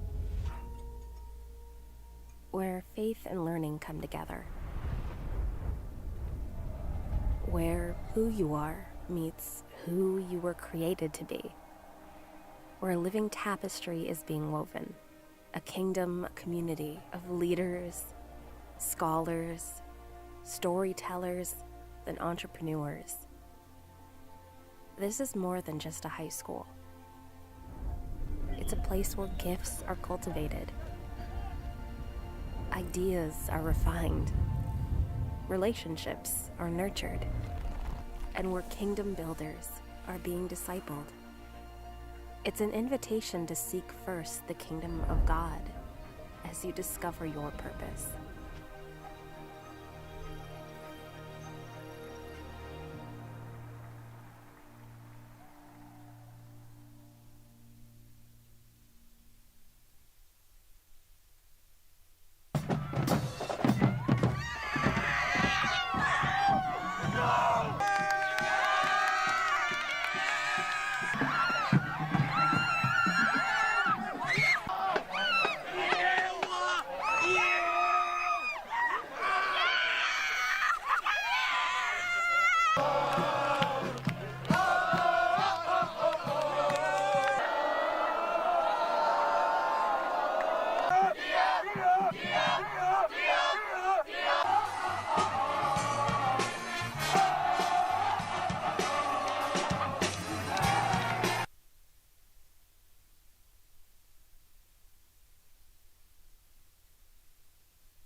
Welcome back, everybody. About a minute left here at halftime. Warriors are up 14-7 here at Performance Trust Field. Conference matchup between the Wheaton Academy Warriors, Chicago Christian Knights. My partner Charlie Foley here with me in the booth. Charlie, give me a couple thoughts for our listeners as we head into the second half here. Yeah, for sure. If you guys weren't here for the first half, great first half. First of all, 14-7, great football game so far. Warriors' offensive line has been a lot better, I believe, in past games, as well as the rushing game for both teams have been very well. I think it's been a great game so far, honestly. I've already said that once, but I'm excited to see what the second half has for us. Now, my biggest concern about the second half for both teams is kickoff and kick return, Mr. York. What do you think, though? It's been a big part of the game so far. I mean, almost every Both kickoff teams is picked up 40 yards. Yeah, that's right. That's right. Great field position now. Chicago Christian is getting the ball. Let's see what they can do. They've been marching down the field in the last two drives. The last drive, they didn't have enough time. I feel like they've been working better with time. So I'm curious to see what they do, and I'm curious to see what the Wheaton Academy defense comes out. Maybe they might have a different game plan. They may become firing out a little bit different. That's right. Maybe they're juiced. Maybe they're tired. Maybe they're ready to go home. I'm with you on all of those things. I'll add a couple more. One of the things that we've seen from the Warriors over the last few years, when they go to the locker room at halftime, Coach Johannick and his coaching staff have figured out a game plan. For sure. I don't remember a game where they got beat in the second half in a while. I agree. I actually really agree with that. I think that they have great football coaches. They're always studying. You got Swider Sr. up above us, scouting out plays, working. So I'm curious to see what the second half has in hold for us. Killer Finnegan is ready to kick off. One more key here as we get ready for the kickoff here. We have not seen a lot of flags. Just a couple of maybe 2-3 flags the whole first half. The team that can limit those flags in the second half is the team that's going to win. Totally agree. I think the team that's going to win is going to be the most gritty team, Mr. York. So I guess we'll see right here. This kick not quite as deep, going to hit the ground and bounce. Good bounce there for the Warriors. And there is no return really at all.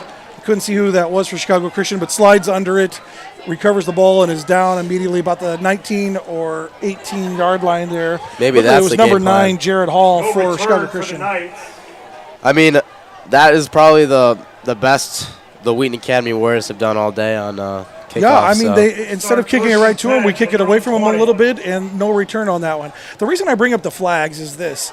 You got two athletic teams out here who are working hard, and there was a couple long drives from both teams in that first half, which means tiredness is going to be a factor here in the second half. Oh, for sure. And the team that can keep their tiredness from causing penalties is the team that's going to win. I totally agree with you that on Mr. York. Flutman goes to work here in the shotgun again. He's going to throw. He throws directly to London LaFleur. He's going to run it in, and the Warriors on the first play of the second half score a touchdown, a defensive touchdown for number 5, London LaFleur. That's London's second touchdown of the game, one on offense, one on defense. And he's hyped. He's getting hyped, doing some goofy dances as usual. What do you expect from the kid, Mr. York? London squared that ball up. He made a great play. I'm not going to take anything away from him on that. He did everything he was supposed to do, but Flutman threw that ball right to him. Exactly. I totally agree. I mean, not the greatest read so far from today for Flutman, but I mean, we've seen play after play from Flutman coming out of the shotgun with Jager in the background, and that was the first time we've seen him just make a bad read. I totally agree. And if you guys saw there, WAT TV got a great angle of London's celebration. I know I got that off of TikTok. I'm going to say it every single time. Finnegan is back, ready for the extra point. Warriors lined up. Here comes the snap. Snap is a little low, but held, and Color gets his beautiful up and good. Mr. Automatic, it seems. And just like that, the Warriors have a 2-touchdown lead. They really 14 points. They did not come out of that locker room sleeping, I'll tell you that. Now, I will say, we didn't really see that ball was kind of a gimme in my opinion. That ball, but I think that's probably the most ideal situation that Swider wanted. All right, this is a big help here. Thank you, Mrs. Rosenboom, for helping us this one. Senora Rosenboom wanted to shout out her kids and her players. I'm assuming her students here at Chicago Christian on the field. There was a really nice comment she dropped in the box here, and she let us know the quarterback's name is pronounced Flutman. I'm going to say, I read a lot of names. I'm a pastor of a church. I read a lot of names in the Bible. Yep. I would not have gotten Flutman by reading his name. So I'm really thankful for the help there. Thank you, Mrs. Rosenboom, for helping us with that. Collier Finnegan going to kick it away here now for the Warriors. We're going to do this all over again. I feel like we just did this about 10 seconds ago. I know. Hopefully he kicks one of those little like squib kick kind of things. Ball's up. Very similar kick to last time. This time going to be fielded by number 2. That is Caden Boersma. And not a bad run. Makes it around out to about the 22, 23-yard line. Going to pick up a little bit better field position than the first time for the Knights. Brought down there again by London Lethor. Have yourself a game, kid. He is all over the place right now. All over the place. Man, he must have had a good You know what? You know what he ate for lunch today? Were you with him? Yeah, I was. He came to my 6th period with some lunch. Okay. And he was eating Wingstop. Way to fuel your body, kid, with some Wingstop. But I guess it's working. I think on every level, that would probably be a not recommended thing to eat. I know. Fried food, spicy food. I mean, like, those are all the bad things. I guess it's working for the kid today, though. But look at him. He's everywhere. I know. 2 out of the 3 touchdowns for the 2 Warriors touchdowns, on offense, a on pick defense. 6 there. I mean, impressive. And he's hitting sweet dance moves. Flutman back to work here in the backfield. Jaeger behind him. The eyes set. Hands off to Jaeger, swings outside of the tackle and is met by about 6 or 8 Warriors there on that side. Still pushing. But still pushing. I mean, that's the thing. Look, he's got half the defense hanging on him there, and they couldn't bring him down. Second down. That kid, he has heart. I'm going to tell you that. He has heart, and he is gritty. Well, you know, often when you say a kid has heart, that means he plays really hard beyond his abilities. But that kid's got some physical abilities, I know. too. I'm surprised. I wonder if Jagger is going anywhere for college. I'm curious because he's a good runner, a good athlete. Yeah, I mean, if there's anything we would say about him in the negative sense is he is a little small. But other than that, man, he weaves well, he runs well, carries the ball well, doesn't get brought down, does a good job. Flutman back, he's going to throw again, throws out wide here to number 8, picks up a few yards, maybe even a first down. Hard to tell there. He's pretty close. Now I think he's a couple yards short. Now that's definitely a much better pass, much better rate from Flutman. Met him right when he's turning around. So that catch was made by number 8, Demo Griggs. Good catch here, out wide, just in front of the touchline. Out of bounds at the 31. 3rd and about 1 or 2 for the Knights. Another big play here. You know, I said this early in the first quarter. We had that 3rd and maybe 7 or 8. It was a big play. Another big play here. Warriors getting that pick 6 to start the half. Yeah. If you could stuff them here, Warriors stuff them here and force them to punt from their own end, it would be 2 big defensive stops early on here. So big play. You know, it's all about momentum. Football is a game. Every sport, in my opinion, is a game of momentum. Yep. So this is a really big play. Flutman in the gun again. We got a flag on the play, probably a defensive flag based on the way it came down and when. The penalty marker on the field. Let's see what we got here. I'm going to imagine this is lined up in the neutral zone or some sort of defensive penalty here. Flutman or Jaeger did pick up. Actually, this is going to go against the offense. Chicago Christian. So the motion for the referee, that motion that he gives is either a false start or some sort of illegal motion. Yeah, I'm not sure. I honestly was really thinking a jet sweep there was going to happen. Well, I mean, that was a good fake. I mean, they had all of us thinking jet sweep, and then Jaeger ran the ball right up the middle. Yeah, for Jaeger about 4 also or 5 made a great yards. jump cut there. I mean, yeah, kid can play. I'm curious to see what Chicago Christian is going to do now. Are they going to throw the ball now? It's about 3rd and 7. 3rd and 6, 3rd and 7 here for Flutman. They got a little bit of confusion going on here. I don't think they know what the play is. I think you're going to see a timeout here. Yeah, and I see the coach calling for timeout, and there it is. Timeout called by Chicago Christian. Yeah, so that's actually not a way I would. That's not ideal for Chicago Christian, burning a timeout very, very early in the 3rd quarter. Yeah, they looked confused. They couldn't get the play in. It didn't look like they knew quite what to do. And I think if you're Chicago Christian there, you have to think, we have 3rd and a little bit long here, 5 or 6 yards, 7 yards. We can't afford to go into this play not prepared. Yeah, I'd agree. I think that they're going to chalk up something a little different, maybe a little trick play. I'm not sure yet. I think my biggest prediction here is that they're gonna throw the ball, but it's gonna be a little. They're gonna send all the receivers deep, thinking we're gonna go deep, and they're gonna throw a little screen to Flutman, and they're gonna try to pick up a gritty 7 or 8 yards here. So Charlie, we haven't had a chance to do this yet, but I listened to the broadcast with you and Jacob, and every 3rd play, you guys are making predictions for that play, the rest of the game. That's your son's thing. You He's a big guys are prediction into guy. the predictions. I mean, I'm going to tell you, I'm predicting they get a snap off here. That's about as much as I'm going to predict. Yeah, I'm predicting that. I don't even know, Mr. York. I couldn't tell you what's going to happen. I think you're going to see Flutman. You're going to put the ball in Flutman's hands here. Now, Yeah. whether he hands it off, he runs behind Jager or something, I think Flutman's your guy on this. Just a matter of what. I don't see them handing off to Jager on this play. I would agree. Yeah, fake to Jager. Now Flutman's got the ball, and he's on his feet. He's running, and he is crushed. Goodness. Right at... I can't tell. Yeah, it looked like Jeremy. Yeah, I told you know, guys. You know what was funny about that play from our angle? I could not see who hit him, but just the way he was hit, I almost said Johannick. Yeah, I mean, he about knocked Flutman out of his shoes there. Yeah, he's going to feel that one. I saw his feet. Yeah, folded like a lawn chair. Oh, I'm sorry, Flutman. I mean, if you're watching the broadcast and you can see Flutman deep on the right-hand side here, deep in the backfield, ready for the punt, I can't see. Jeremy's on the far side of the line there. He's number 52. Those two are not even close size-wise. Not at all. The kick is up by Flutman, and this ball is straight up in the air. Tough it doesn't punt. even make it to the 40-yard line. Bounces past and then bounces backwards, and is touched down about the 37, 38-yard line. The Warriors are going to have great field position here. Yeah, tough punt. That is not ideal, but Jeremy is definitely feeling it after that one.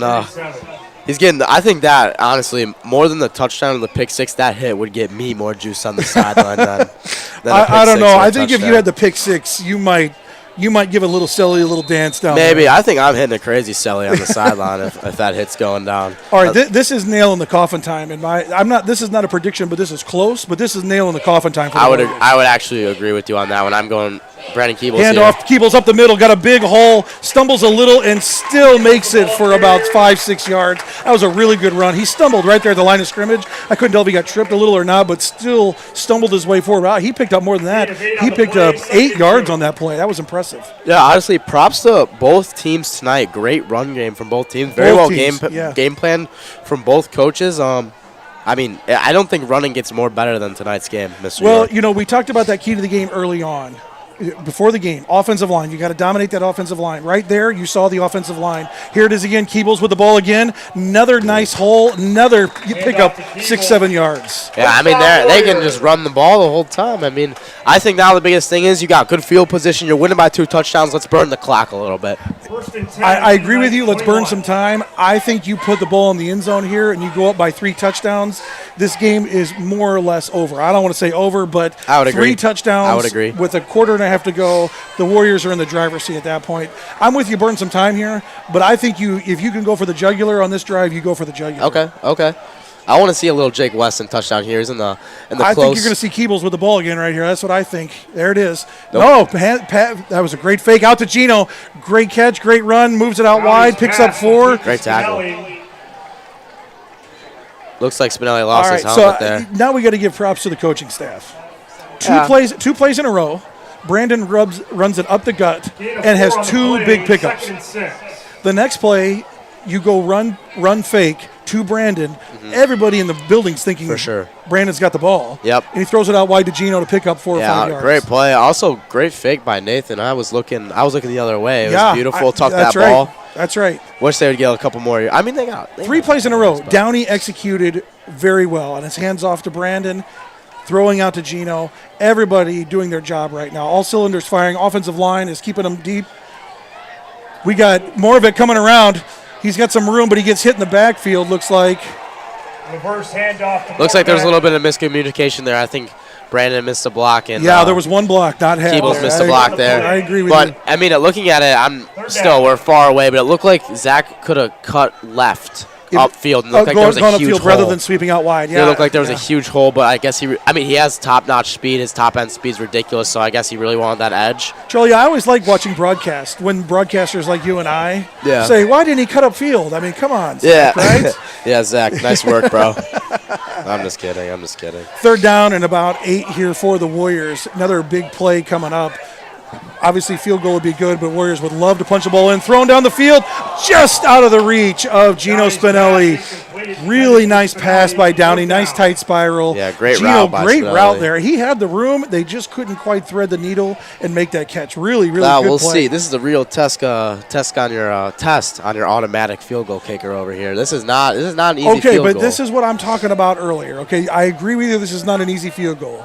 They're about the 19-yard line, so this is going to be about a 36-yard field goal, something like that. Okay, not automatic to be sure, but when your guy kicks them through all the time, Coach Johannick can send him out there and not worry. That's what's going on right here. I would totally agree. And I hope he puts to the uprights, but I think this is his first real Lined test. up. Collier is ready. Kick is low and looks like it is wide right. So good. He was lined up on the right-hand hashtags there on this side of the field close to us. And with being a left-footed kicker, that's going to be the toughest. When you're pushing it away from you, it's the toughest kick, and you could tell that was going to be a tough kick. And also, there's quite a strong breeze here. The papers are blowing everywhere, and the wind is also blowing right side. So that's probably the most unideal situation for Kyler, but he just didn't hit that one square. You yeah, could tell no, it was a line drive. It was a little bit of a weird kick, but chin up. All right, Chicago Christian takes over 1st and 10 from their own 19 or 20-yard line here. Let's see what the Warriors can do. They had a good first defensive stance. Good defensive stance here. This is going to be key for them to keep this up and not let Chicago Christian back in the game. Flutman is back, runs into his running back. Now he takes off, finds a big hole up the middle, and makes a nice run. And now we got a flag come in really late, plenty of marker on that.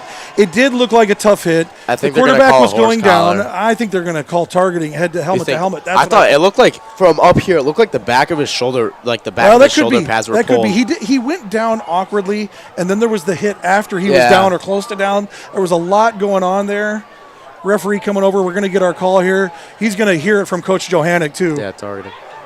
Was it targeting? Yeah, if you see the personal foul call, and then he gave the point to the head, which means it was a helmet-to-helmet targeting call, 15 yards. Yeah, the referee getting it from Coach Johannick. Now the linesman getting it from Coach Johannick. What would you call there? I'm honestly curious. I mean, again, we're 80 yards from that play. It's very hard to call from up here. I will just say when boys are going down like that, that one was a tough one to call. But if he felt like that was helmet-to-helmet targeting, it's actually pretty easy to call. It's just the ref sees it, they calls it.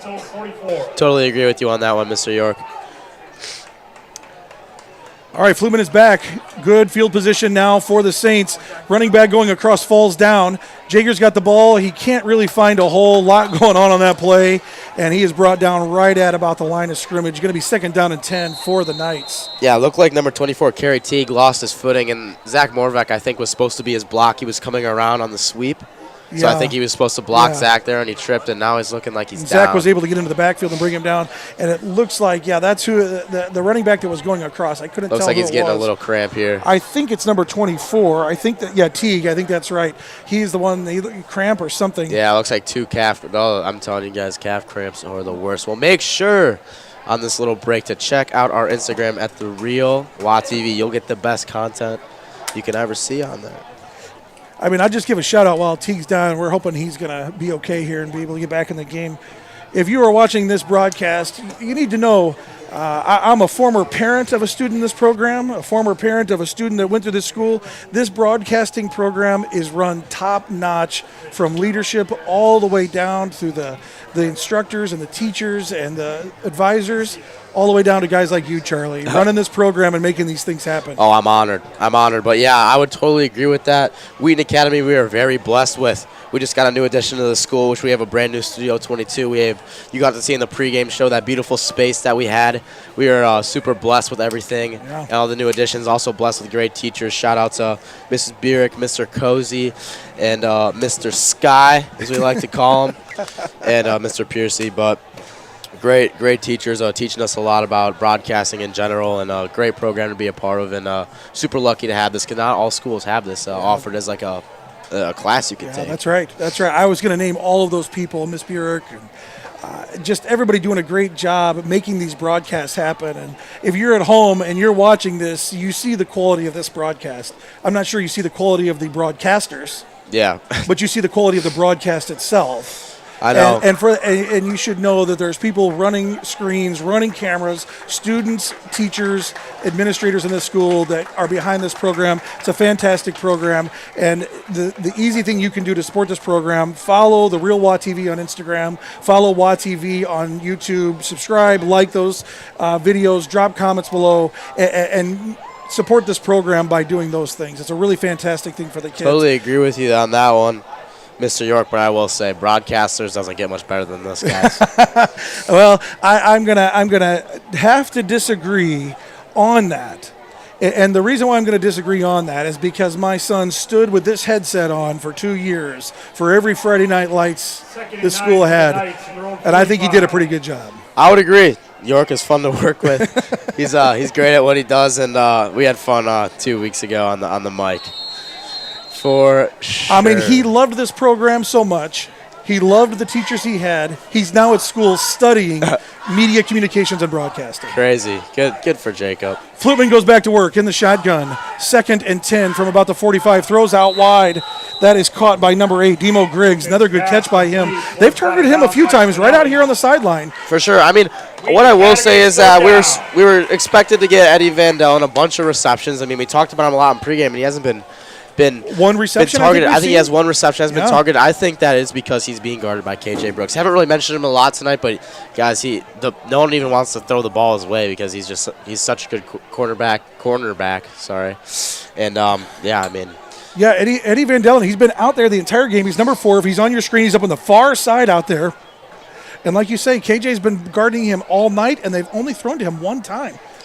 Jager toss in the backfield, hit in the backfield, hit a couple of times, brought down. It looks like he's going to be a couple yards short. No gain on the play. Beautiful block there on London Lethor. I mean, he had the edge there, but it was a great pull block there by. All right, Wheaton Academy has stepped it up on defense. Oh yeah, for sure. I think both. We on both sides of the ball, they stepped it up. Chicago Christian has moved the ball a few yards this half. Mm-hmm. They had that one 15-yard penalty. Yep. Which is how they got to where they are now. Uh-huh. And other than that, the Warriors have shut them down. I mean, yeah, I would totally agree. I will say that the only thing that there's just still a couple of yards that the Warriors give up that I feel like they shouldn't be giving up like after the play, but it is 4th and 3 right now. I mean, look, bringing Jager down is they're going to punt it away. That was interesting. I thought they were going for it, and then Flutman grabs the ball and punts it away. I like that play. I actually really like that. You like the trick plays, don't you? I'm a big fan of trick plays, Mr. York. I can't lie to you. You've predicted a few trick plays tonight, and then we get one, and you weren't ready for it. I know. I was too busy talking about Wheaton Academy, and they just slipped one right by me. Ball is out of bounds about the 15-yard line of the Wheaton Academy Warriors. They take over first down and 10, excuse me. First down and 10 from the 15. Big drive time right here. Big drive time. Yeah, we'll see what happens. So now here. You said it earlier. This is the time. We need to have the ball still when the third quarter rolls to the fourth quarter. I'd agree. I think that, I mean, might as well just burn time. Who's that up the middle? We got a handoff up the middle. We got London Lethor up the middle. London Lethor up the middle for about 2 or 3 yards. Just good overall run. Just like a strong, powerful run. London's been running like that. London's been running like he's mad at the ground. I'm not gonna lie. I don't think I've ever heard that expression before. He's been running like he's mad at the ground. Okay. Yeah. All right. And then after he dances, it's awesome. I mean, I think he's one of the most fun players. All right, so game plan right here. He picked up 4 yards on that. We burned about 30 seconds on that play. Yeah. This is the game. This is the strategy, I got to believe, for Coach Johannick for the next few minutes. We got to pick up a few yards, and we got to burn some time. Downey going to pass now. Throws downfield. Is that Weston? Who caught that ball? Looks like number 6, Charlie Canaris. Oh, Charlie Canaris downfield. Great poise. We did not see that in week 1 from Downey. He had great poise, made the pass, and then got hit right after. Great catch by Canaris. Great throw by Downey there. A lot of composure. Fakes the handoff in the end around there. Yeah, picks up his man across the middle and picks up about 6 or 7 yards. What a throw. That's good. You can't complain about that play at all. And picks up the first down. That's what the Warriors want. They want to march down the field, burn as much clock as possible. They want to move the ball. They want to burn the clock. They want to keep the ball away from Chicago Christian. That is the game plan right now. I could not. LaFleur is brought down. Looks like he actually maybe gained 1 yard and then was wrestled down about 5 yards deep. Kind of surprised the referees allowed that to go on as long as they did, and it looked like he had him by the helmet there for a second. Yeah, I know. I know you guys can't see, but Coach Johannick looks pretty fired up on the field right now. I think we had a missed block there because that got blown up, and I don't think it should have. I hope everybody's okay. That was a tough I don't hit. know Coach Johannick well. I know Coach Johannick. I don't know him well. He's a pretty even-keeled, mild-tempered guy. It's kind of fun when he gets fired up. Is he? Honestly, I've never talked to Coach Johannick, but I'm sure he's an awesome person. I only hear good things about him and the coaching staff here for the football team. Little fire in him tonight. Downey back to pass. Oh, nice Finds move. Keebles. Keebles is dancing and diving and ducking, and he picks up about 11 yards. That was quite a play. That was a designed play. Block to the left side, collapse from the right, screen pass over the top. Keebles catches the ball, finds his holes, and runs 11 yards. That was a really well-designed and really well-executed play by the Warriors. Yeah, I would agree, honestly. Great footwork by Keebles. I mean, clearly he's been doing the ladder in the front yard. Beautiful work. Stays agile, stay on his toes, and weaved around a couple defenders. I mean, doesn't get much better than that. That was really well done. Downey back in the shotgun again. Keebles back there with him. I think you're going to – Downey, a little play-action pass here. Charlie Canaris is wide open, breaks the tackle, makes the spin. He's going to pick up about 25 yards on that play. Wow, that was a beautiful fake handoff. And Charlie with the great catch, great move coming up field. I mean, that was a great pass, great play, great pass by Downey. Yeah, honestly. Canaris was wide open. I'd say the Nathan Downey from week 1 compared to the Nathan Downey from week 3 is a different quarterback as I'm watching from this game. I'm going to throw this out there, and I said this pregame. I think it's the same Downey, and I think the offensive line is doing their job tonight. Okay. I think Downey has been there. He's got the athleticism. It's been there all along. He just needed the time to make those passes like you saw in the last couple of plays. There's Brandon Keebles. That's fair. Up the gut for 2 or 3 yards. Hand off to Keebles. Good call there by the offense. Going to eat up some time, pick up a few yards. Chewing some clock here. I feel like that Johannick's game plan going in the. All right, look, I'm not into the predictions, right? I told you that. I know. But what did I say before this drive started? Yeah, chew some clock. Maybe you should start what I getting said was we needed to have the ball. Yeah. When the fourth quarter started. I think it's going to be pretty close here. I mean, I guess we'll see. We only got 56 seconds.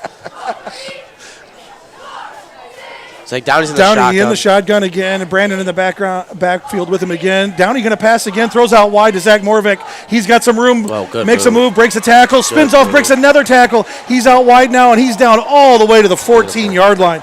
That was a great pass, great catch, and Moravec did the work. Man, Moravec, please tighten your belt, dude. I mean, you're making great moves, but please tighten your belt. I think they watch this broadcast tomorrow. I hope they do. I think they watch this tomorrow, so I know that's your buddy, but. Zach, one piece of advice, making great moves out there today, proud of you. New belt. New belt, please. For everybody watching, please, new belt. About 20 seconds left here in the third quarter. Warriors are going to run one more play. They've got a first down and 10 from the 14-yard line. I mean, this was the drive they needed. Score points here or not, this was the drive they needed. Let's see what happens. Hand off to Downey Brandon. Hands it off to Keebles. Keebles pushes down to about the 7 or 8 yard line. Another good run by Keebles. Another good designed play by the Warriors. Charlie, there it was again. Offensive line did its job. Hole for Brandon. He goes up the gut for 5 or 6 yards. I mean, gaining that many yards with one, you made your prediction was right. Kudos to you. But also gaining that many yards, creating that big of a hole, running the ball that close to the end zone. I mean, this is a different offensive line. Maybe the offensive tackles were just that good. I mean, defensive tackles were that good from Second Baptist. I think they were. I think that was a good team. I think that was, but I think that the offensive line has clearly been worked on. There's been a couple of changes, and I think that they're looking a lot better than they did a couple weeks ago. I think I actually could say that the offensive line has played better in the second half than they did in the first. Oh, well, yeah, we saw. Which goes back to what we talk about at halftime, that I have not seen a Wheaton Academy Warriors football team come out and get beat in the second half from a game plan standpoint. Yeah, in 3 years now. I totally agree. I hope you're not jinxing anything, but I totally agree with you. And, okay, so, Charlie, here's the thing, all right? Yes, sir. I'm a pastor of a church. Yes, you are. I believe in God's word. You sure do. Which means I don't believe in superstition and jinx. You sure don't. Coach Johannick has got these boys playing well. Downey is executing what he needs to execute. Brandon's running well. Gino's open. Canaris is open. Moravec is open. Everybody is doing what they need to do, and that offensive line is doing their job. Now, let me just add one more element to that. We talked about it at halftime, tiredness. Yeah, fatigue. We haven't seen a lot of penalties, but I wonder if most of Chicago Christian playing both ways, Yeah, that's you're seeing gotta be them getting tough. tired now. Yeah, honestly, I think that if we looked, we talked to the coach, got the stars before the game. I did, and almost every single starter was playing both. 8 guys, both 7, ways. 8 guys are playing both ways. And that just got to be tough. tiring. So I agree with you, Mr. Fourth York. quarter kicking off here. Downey is under center. Landing the floor in the background. Pitch out to him. He's got a lot of room, and he walks it into the end zone. That's 3 for the kid. 3 touchdowns for number 5 tonight. Going to get another little celly. Oh, he's sitting down on the hill now. I don't know if you can see this on camera. I don't know if he got hurt or if he's just sitting down on the hill. I don't think he's hurt. Oh. Maybe he's limping a little bit. Maybe you're right. I thought that was a little celly back there, but I think during the last drive, early in that drive, I looked down here and I think I saw London LaFleur sitting down here on the trainer's table. So I don't know if he's got a cramp. I don't know if he's got an ankle. He's down on the field here on the sideline now, so hopefully he will get some treatment, get up and be back. I will say, I think he's got a cramp going on is what it looks like. Three tutties for the kid. Have a day, Mr. LaFleur. Block punt. Wow. Number 6 around the corner. That is Christian Flutman. That is the quarterback for Chicago Christian on special teams, getting around the end, diving and blocking an extra point. Man, this kid has played every down, I think. I told you. This team, the Chicago Christian team, is going to be gritty and have some heart. He's throwing the ball, taking crazy hits, and now diving after field goals. I will say these boys have heart in them at Chicago Christian, and I think that started with the coaching. They installed it in them. I mean, I'm not a football coach. I don't claim to be. But if I'm going to put together a football team, I want Flutman and Jaeger on my team. Oh, yeah, 100%. I totally agree. Yeah, if I'm Flutman blocking all my kicks. That's right. Fourth quarter kicks off here with the Warriors taking a 27-7 lead. Not quite 3 touchdowns, but close.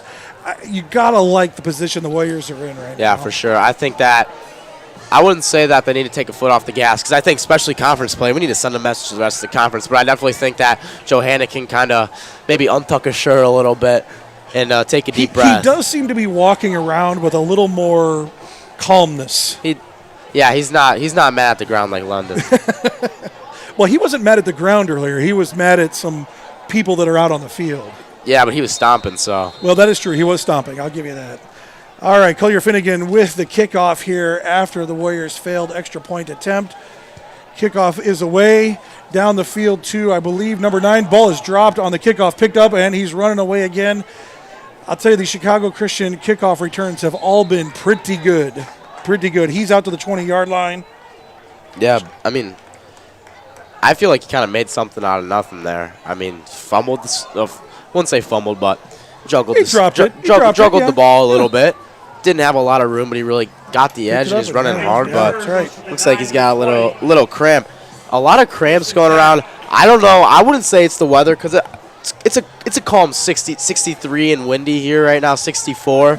But I'm not sure what's going on right now. There's been a lot of cramps this game. Well, I don't think I have an answer for you. I don't either. Maybe it's I don't know. Maybe they need to drink more water and some bananas. Yeah, maybe get them some mustard packets. That always works. Pickle juice. I think that is number 9. Number 9 with the ball carrier, Jared Hall, on that kick return, and he is the one that was down on the field. He's being helped off. He's walking off on his own power, but it's definitely another cramp. Chicago Christian's going to take over 1st and 10 from their 20-yard line here. What are we looking for out of Chicago Christian now? Okay, if I was coach. Okay. I'm saying. I like the way you start that. If I was the coach. I'm saying. I don't know what our best chances of winning this game, but I want to make it as close to the game as possible. So Okay. I'm gonna start throwing the ball as much as possible. and hopefully to get some more points up on this board. But also maybe start subbing in some of our backup players. To get them some which I was just going to say, experience. it sure looks like they have a different running back back there. I think I see number 15, Blake Denman, in the running field, in the backfield. He's going to block. Flutman back to pass. Pocket collapses. Flutman flips the ball down the field. Really good pass, and that ball is almost caught by number 22, Nico Griggs. Love the sportsmanship there by Zach. Made a great play, hit the ball loose, but then after he picked up the player. That's what it's all about.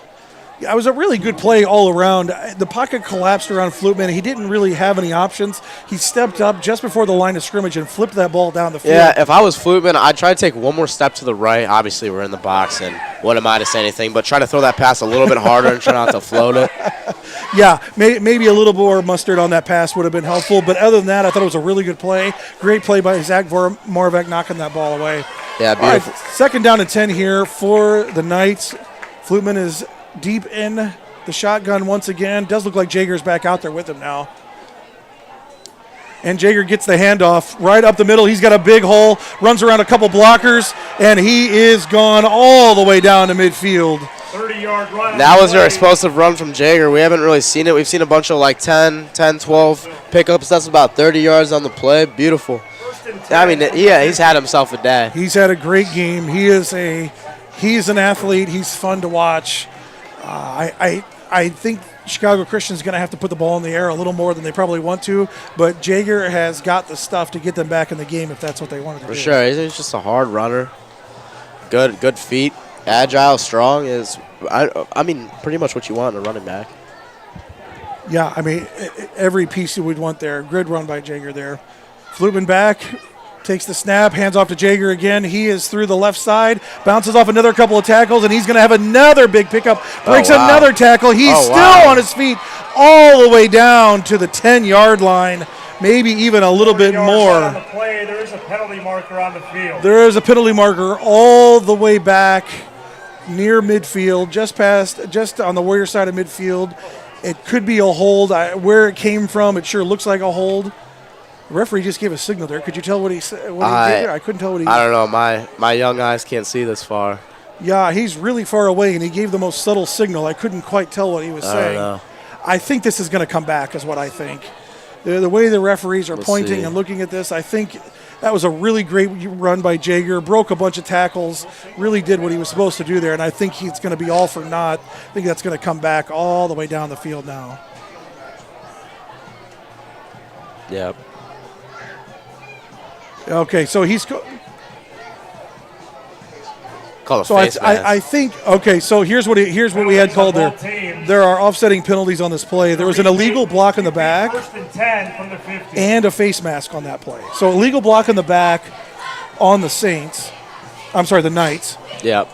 And there was a face mask on the Warriors. I didn't see the face mask. I didn't see either of them. Maybe Styles always got a face mask on a tackle. He was pointing the other way from us. So when this happens in high school football and in all levels of football, if you have offsetting penalties like that, this is the same thing that we talk about in your backyard when you're playing wiffle ball. Yeah. This is a do-over. Yeah, it is. Do-over. 1st down and 10 for the Saints from midfield. Flutman is back. He's going to pass again. Pocket collapsing. He's got a lot of pursuit, and he's going to flip the ball. And it looks like it's intercepted. I cannot tell. The referee is not making a signal. And it is Warriors ball. Intercepted by Jeremy Johannick. That kid is everywhere. I mean, nothing. Warriors will take over 1st and 10. Okay. That was a great play. Johannick pursuing the whole way. He's behind the play. He's waiting for the throw. The throw by Flutman was behind the receiver, and it basically hit Johannick in the chest. Yeah, honestly, Flutman, there was nothing Flutman really could have done there. He's trying to avoid getting hit, trying to make something out of nothing. Yeah, I think. I wish he just would have thrown it out of bounds. I think that's what he probably needed to do. You're right. He just needed to flip it out of bounds, and he was trying to make a thread the needle pass there, and instead he was behind the receiver, and it hit Johannick right in the chest. Yeah, but beautiful play by Johannick. Downey back to pass now. Pocket collapses. He's got a guy wide open deep. That looks like Zach Moravec. No, that's Brandon Teebles. That's Weston. It's Jake Weston. I'm sorry, number 3. He is my biggest sleeper of the year. He has the best routes on the Wheaton Academy team by far. and he gets open a lot. Beautiful ball by Downey. It doesn't get much better. All right, than that. I have not tried to take away anything from Nate Downey tonight, but I have tried to give props to that offensive line, letting Downey do what he does. I think he's got all the tools to do what he does. The sure. offensive line has done their job. There was 3 guys through the line on that play, and Downey threw a strike. Yeah, that was literally right in the breadbasket. Right to Jake Weston. Right in the breadbasket. Weston was wide open. Downey threw a dime down the field. Yeah, I mean, Downey, good work. Great throw by Nate Downey. Great composure as pressure was coming. Threw it right where he needed to throw it. He's under center now. I think we're going to see a handoff to Keebles right up the middle. Not really much of a hole, but Brandon somehow finds 2 or 3 yards there on the right-hand side. Really well done. Yeah, I think one of the biggest things about being a running back is making something out of nothing. I said that a lot tonight, but I think that's what a lot on both sides of the ball has been happening. There's both running backs have really been making something out of nothing. We've certainly said that about Jager all night, have we not? Oh, yeah. I mean, that 40-yard run that got called back because of those offsetting penalties, he was hit right near the line of scrimmage. I know. And ran for 40 yards. Yeah, kid, he's a baller. That's the only way I can put it. He's a baller. He can play. The Timeout called here on the field by Coach Johannek. I think this is a get yourselves together, a little composure, a little bit of a deep breath. Everybody catch the breath, calm down. We're up by 20 points. This is just getting everybody together and talking for a minute. Yeah, for sure. I say that if I was Johannek, I just now spam the run play. Yeah. Run it as much as possible. Try to drain as much time off of this Burn clock. the clock. I think we kind of know this game is already in the bag. Let's try to not get anybody hurt, and let's play. Yeah. You see there on your screen happenings there at WA just flashed off, but if you have students who are entering into the high school age, 9th, 10th, 11th, 12th grade, interested in attending Wheaton Academy, check out wheatonacademy.org. There are student shadow days coming up Tuesdays and Thursdays. Your student can come hang out at the school, walk around the school, try to be as cool as guys like Charlie while you're walking around the school. I know that's hard, probably. Oh, it's so hard. Right. Have your students come and check out Wheaton Academy. It's a great place for your students to spend 4 years, prepare for college, prepare for the next season of life, get a good education, a Christ-centered education where there are staff and teachers that love your kids, take care of them here, welcome them here, and spend a lot of time with them here. Check out wheatonacademy.org. It's worth it, and you get free lunch. That is not true. Downey under center. 2nd down and 7. Brandon in the backfield. Oh, we got a little sweeper going on here. KJ with the ball. Really nice play there. I think that was the first time Brooks has touched the ball on offense all night. We haven't really seen a lot of him. I mean, I think that he's locked down, Mason Van Buren, most of the game. Yeah, I mean, you're as you see this game going on, I think Coach Johannek's going to get other people some touches, obviously. Yeah. KJ gets a touch there, makes a really nice play. 3rd down and 1, maybe 3rd down and 2 here. We're eating clock. Clock's running. Warriors doing everything they need to do here to secure a win. Downey under center. Keebles in the background. Handoff to Keebles. Oh. He's met in the background. Well, that was a really, Ouch. really good play there. I think number 22, Nico Griggs, with the hit on Brandon Keebles in the backfield. Looks like some miscommunication on the play where Garcia didn't even lay a hand on the end there. Either it was a miscommunication or just a missed block, which those things happen, right? I feel look, we're going to make some mistakes here, but I want to give credit to that O-line. They have done their job tonight. For sure. If I'm Coach Johannek, I'm putting number 7 in the backfield. I know it's not going to happen, but I'm running the ball right up the middle. Well, if I'm Coach Johannek, just based on the way he's been most of the game, I'd probably take a deep breath, try to get some air in my lungs. That's fair. And then do what you said. Downey with the ball, looking back to pass. That is KJ, ball just over his head. KJ Brooks just missed that one. That was a good play, well-designed play. KJ did not have a ton of room. It was a good pass by Nate, but the play just never opened itself up to where they could really make that play happen. Yeah, I wish Downey kind of used his legs a little bit more and just run for the extra yard. I think there was certainly a lot of room out there. I think he definitely could have got it. And it's possible if he makes his way out wide there, he draws the cornerback in and he can throw to KJ over his head. Yeah, for sure. But I think. But again, we're quarterbacking from the box. Yeah, I know. It's it's so much different from the box, seeing this bird's eye view and on the field. It's like nothing you can really do there. I think Downey made it. The worst play. He didn't throw an interception. I think that's all that mattered. That was fourth down. Ball turns over on down to the Knights, who now have to burn a timeout. I'm not sure what this is about. But the Knights burned their last timeout of the half with 7 minutes 53 left in the fourth quarter. Next broadcast here on WA TV, right here at Performance Trust Field, September 17th. That is Tuesday night.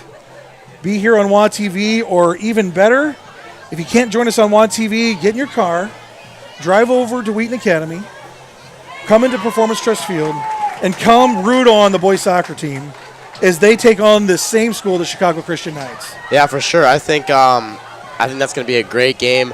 Great matchup between both teams. Athletes, as we see on the football field, Chicago Christian has great soccer players, and so does Wheaton Academy. And, can we talk about the soccer team for a second? Yeah, sure. Those guys are legit. Yeah, I mean, they can score. Those guys are rolling. Yeah. Last I checked, they didn't have a loss. Do they have a loss yet? Can anybody check that? We checked we'll check the scores and the stats on that. I don't think the boys soccer team has a loss yet, and they are putting the hurt on their opponents. Yeah, it's not like 1-0, 2-0 games here.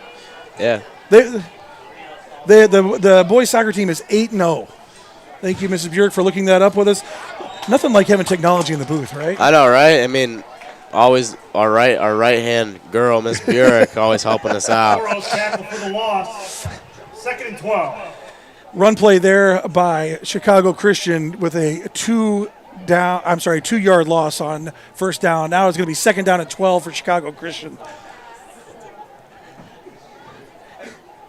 I'm not sure what is going on here. The clock is running, and Chicago Christian's kind of standing around. They're down by 20 points, needing a score here, needing something. Yeah, it was a great tackle there for a pretty big loss. Flutman is deep. Looks like Jaeger is deep with him also. Got a man in motion here. Flutman's going to go back to pass. He's in the end zone, and he's being chased. He's going to have to get out of the end zone and out of bounds, and he is brought down right. That was a great tackle. He's brought down right around the 7-yard lines. Looked like he got right back to the original line of scrimmage. He is fast. He can run. He's a good athlete. For Flutman sure. and Jaeger are athletes. It has been fun to watch them tonight. I think Chicago Christian's going to go home with a loss here. I mean, they could put up 20 points in 6 minutes. Who knows? But what I would say is I think Flutman and Jaeger can go home knowing they did what they were asked to do. Yeah, for sure. I just think that both teams put up a really good fight. It's been a great game. I mean, the game's not even close to being over yet. It's been a great game. Both teams have been playing really great football tonight. Flutman deep again, 3rd down and about 11 to go. Takes the snap, back to pass again, steps up through the pocket, and he is hit hard. That was number 10, Logan Oros, with the tackle on that one. Flutman kind of got twisted up there, and then Logan got him from behind, and that was another big hit. I will say that hit was so hard, I just assumed it was Johannick again. I mean, that's got to really hurt. That's got to hurt real bad. So you got a punt here. No more fake punts. Flutman, yeah, I don't think you're going to see a trick play on this one, Charlie. I'm sorry to break it to you. We all right. Just based on score and time, we might be out of trick play territory. Yeah, I mean, if I'm the Warriors now, I'm going to get the ball and I'm just going to burn the rest. You're not going to run trick plays. I mean, maybe hook and ladder, but good punt here by Flutman. Fair catch by Gino Spinelli. Little bump there by number 3. Gino's looking for a flag, and he's not going to get one. That was just a little love tap. Gino's dad's up here in the box running the clock for us on the field here tonight. Otherwise, I'd have a little comment about Gino looking for a flag on that one. And I'm not going to say anything now. Academy takes over 1st and 10. Gino, if you watch this broadcast tomorrow, I just want to tell you I would have made a comment, but your dad is standing 10 feet from me, so that's why I did it, okay? Yep. We spared you, Gino. Warriors take over here on the 27-yard line. I think you'd like to score here. I think you'd just like to eat up the rest of the clock here, too. I'm just ripping it down the middle for the rest I of the can't game. imagine we're going to do anything other than run the ball. But me neither. Well, I don't know. I think okay, Downey tried to hand the ball off there, but maybe that was a designed play. I'm not sure. Downey on the keeper. Downey kept the ball, though, and gained about 2 or 3 yards on that. It looked like he was trying to give the ball away. Yeah, I'm kind of confused. That was definitely not a fake play. Big miscommunication there. Maybe that was your trick play. Yeah.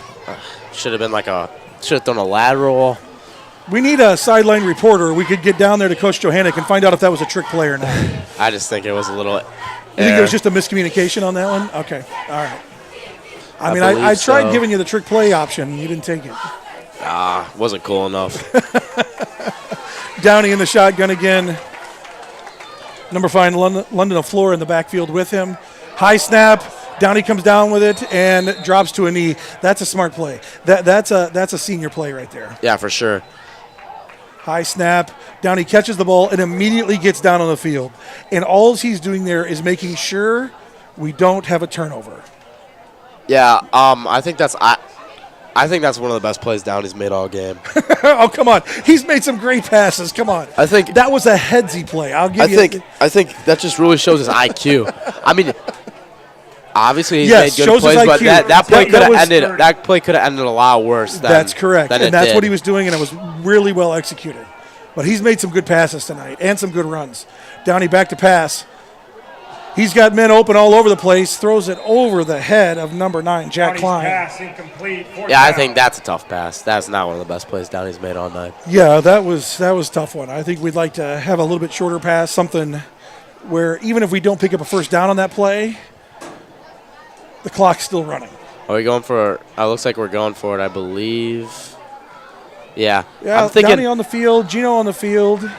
We're looking at about a 4th and 13 here. I think we.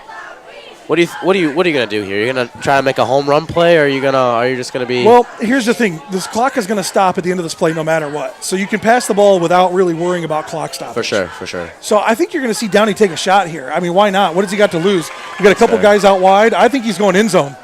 Nope. Oh, we got a little bump in the back. No flag on that. Well, let's watch the replay. That looked like a pass interference. Boy, it sure did. It looked like a block directly in the. Turnover. Oh boy, the replay makes that look even worse. Coach Johannick is 10 yards onto the field. He's got a legit gripe here. I mean, the Warriors are up by 20. I understand, but I'm not sure what the referees were looking at there. That was an open field. Hands to the back, pushed him down. Absolutely no comments, so the refs have been great all night, and we are really thankful with the job they have done. Maybe we just can't see what actually happened. Maybe he touched the ball. We're not sure, but that's a good way of saying it. Very thankful. That's a good way of saying it. Very thankful for the refs. Totally agree. Flutman back to pass again. He's got pursuit. He's going to get about 4 Warriors. They're all still laying on the field. 3 Warriors converged on Flutman right about the line of scrimmage, and they all tackled each other. That was probably one of the coolest plays I've ever seen from Flutman. I've seen him play for one game. That was so sick. That was a really, really good run, staying on his feet. Unfortunately, the Warriors' offensive line, who did converge on Flutman, ended up tackling each other and not Flutman, and he was able to scramble away for a 6-yard gain. 6 or 7-yard gain, actually. It looks like it's about 2nd down and 3 now. Yeah. Flutman in the backfield again. Pretty much out of the shotgun the entire night now. Flutman back to pass. Pocket collapses again. Great He's blocking. still looking to throw. He's got nowhere to go and slides. And now we've got flags flying all over the place. Flutman slid right into the Warriors player, into Brandon Keebles. Keebles went down, and they're going to call a tackle after the play. That will be a 15-yard personal foul. Dead ball, personal foul on Brandon Keebles. Not really. I think it was on Johannick. Was it Johannick? I think so. But either way, it looked like Flutman slid right into the feet. Yeah, it slid into the feet. I'd also say though, I think Jeremy lowered his shoulder a little bit there and stuck it to him a tad bit. I feel like that call can go both ways, honestly. Sure. I really do. I do appreciate the refs protecting the players, especially the quarterback and things like that. Especially in a game like this. There's no point of anybody getting hurt in this late of the game. Flutman back to pass, throws it down the field, and 2 receivers there and about 4 Wheaton Academy Warriors players.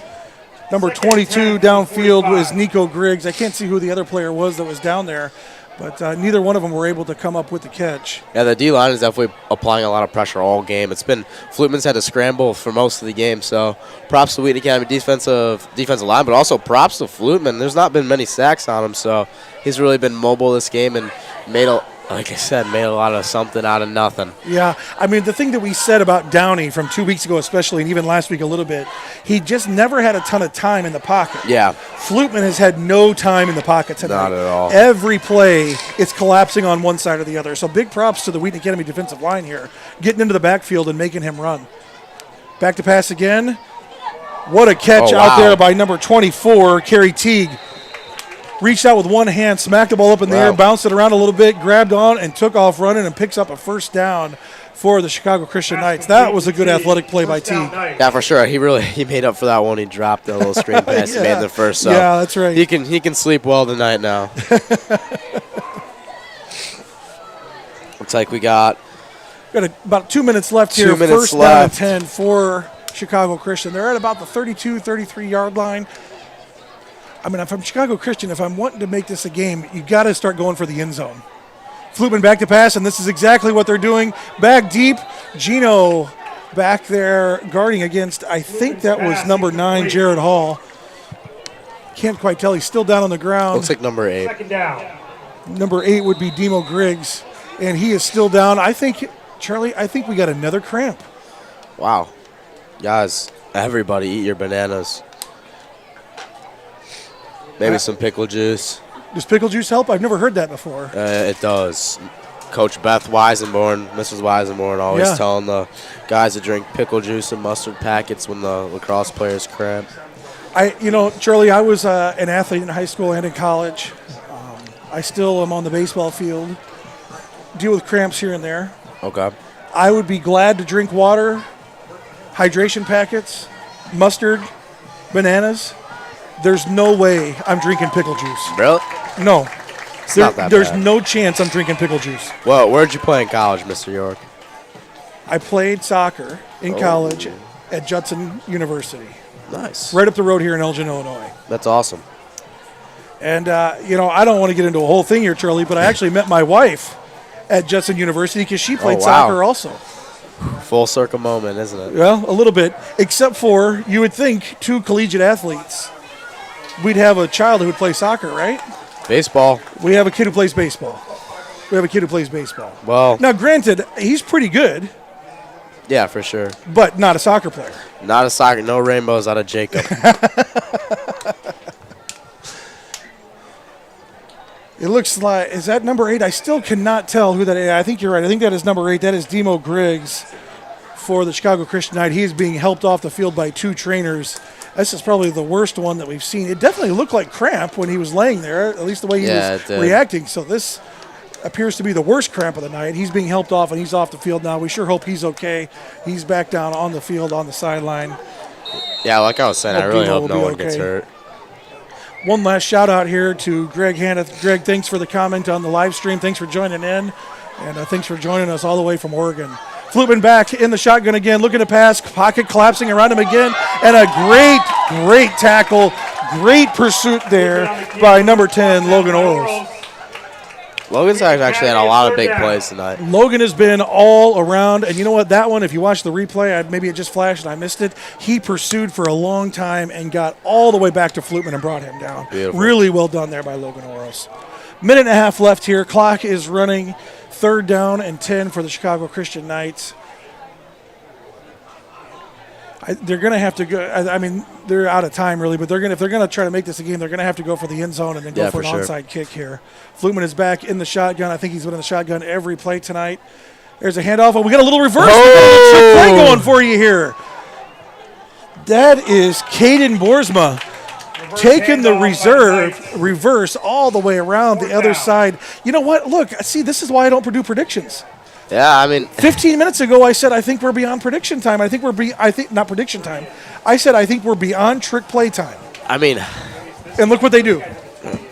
I mean, that's maybe the Chicago Christian coach is watching the broadcast on the sideline.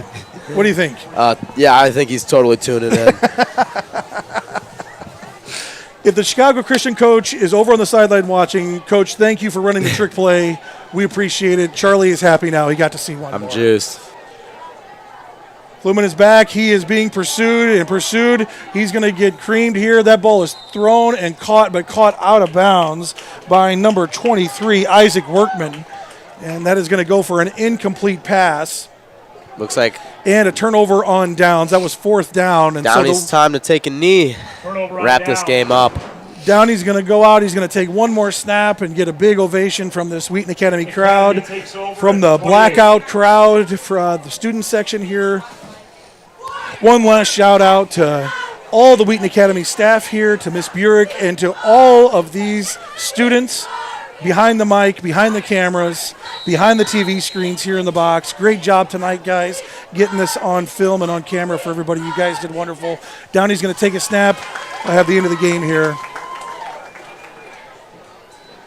Downey takes a knee, and that is going to do it. The Wheaton Academy Warriors are going to take the W over the Chicago Christian Knights 27-7 here at Performance Trust Field. Charlie, any last thoughts for us? No, I think that both sides, both teams played a great game, running, throwing, defensive line. I think that was a really great game to watch. I think that it was a good time. I just think it was a good time. I had a great time up in the booth with you, Mr. York, and thank you guys for tuning in. Yeah, you got it. We had a great time up here, Charlie. Good job.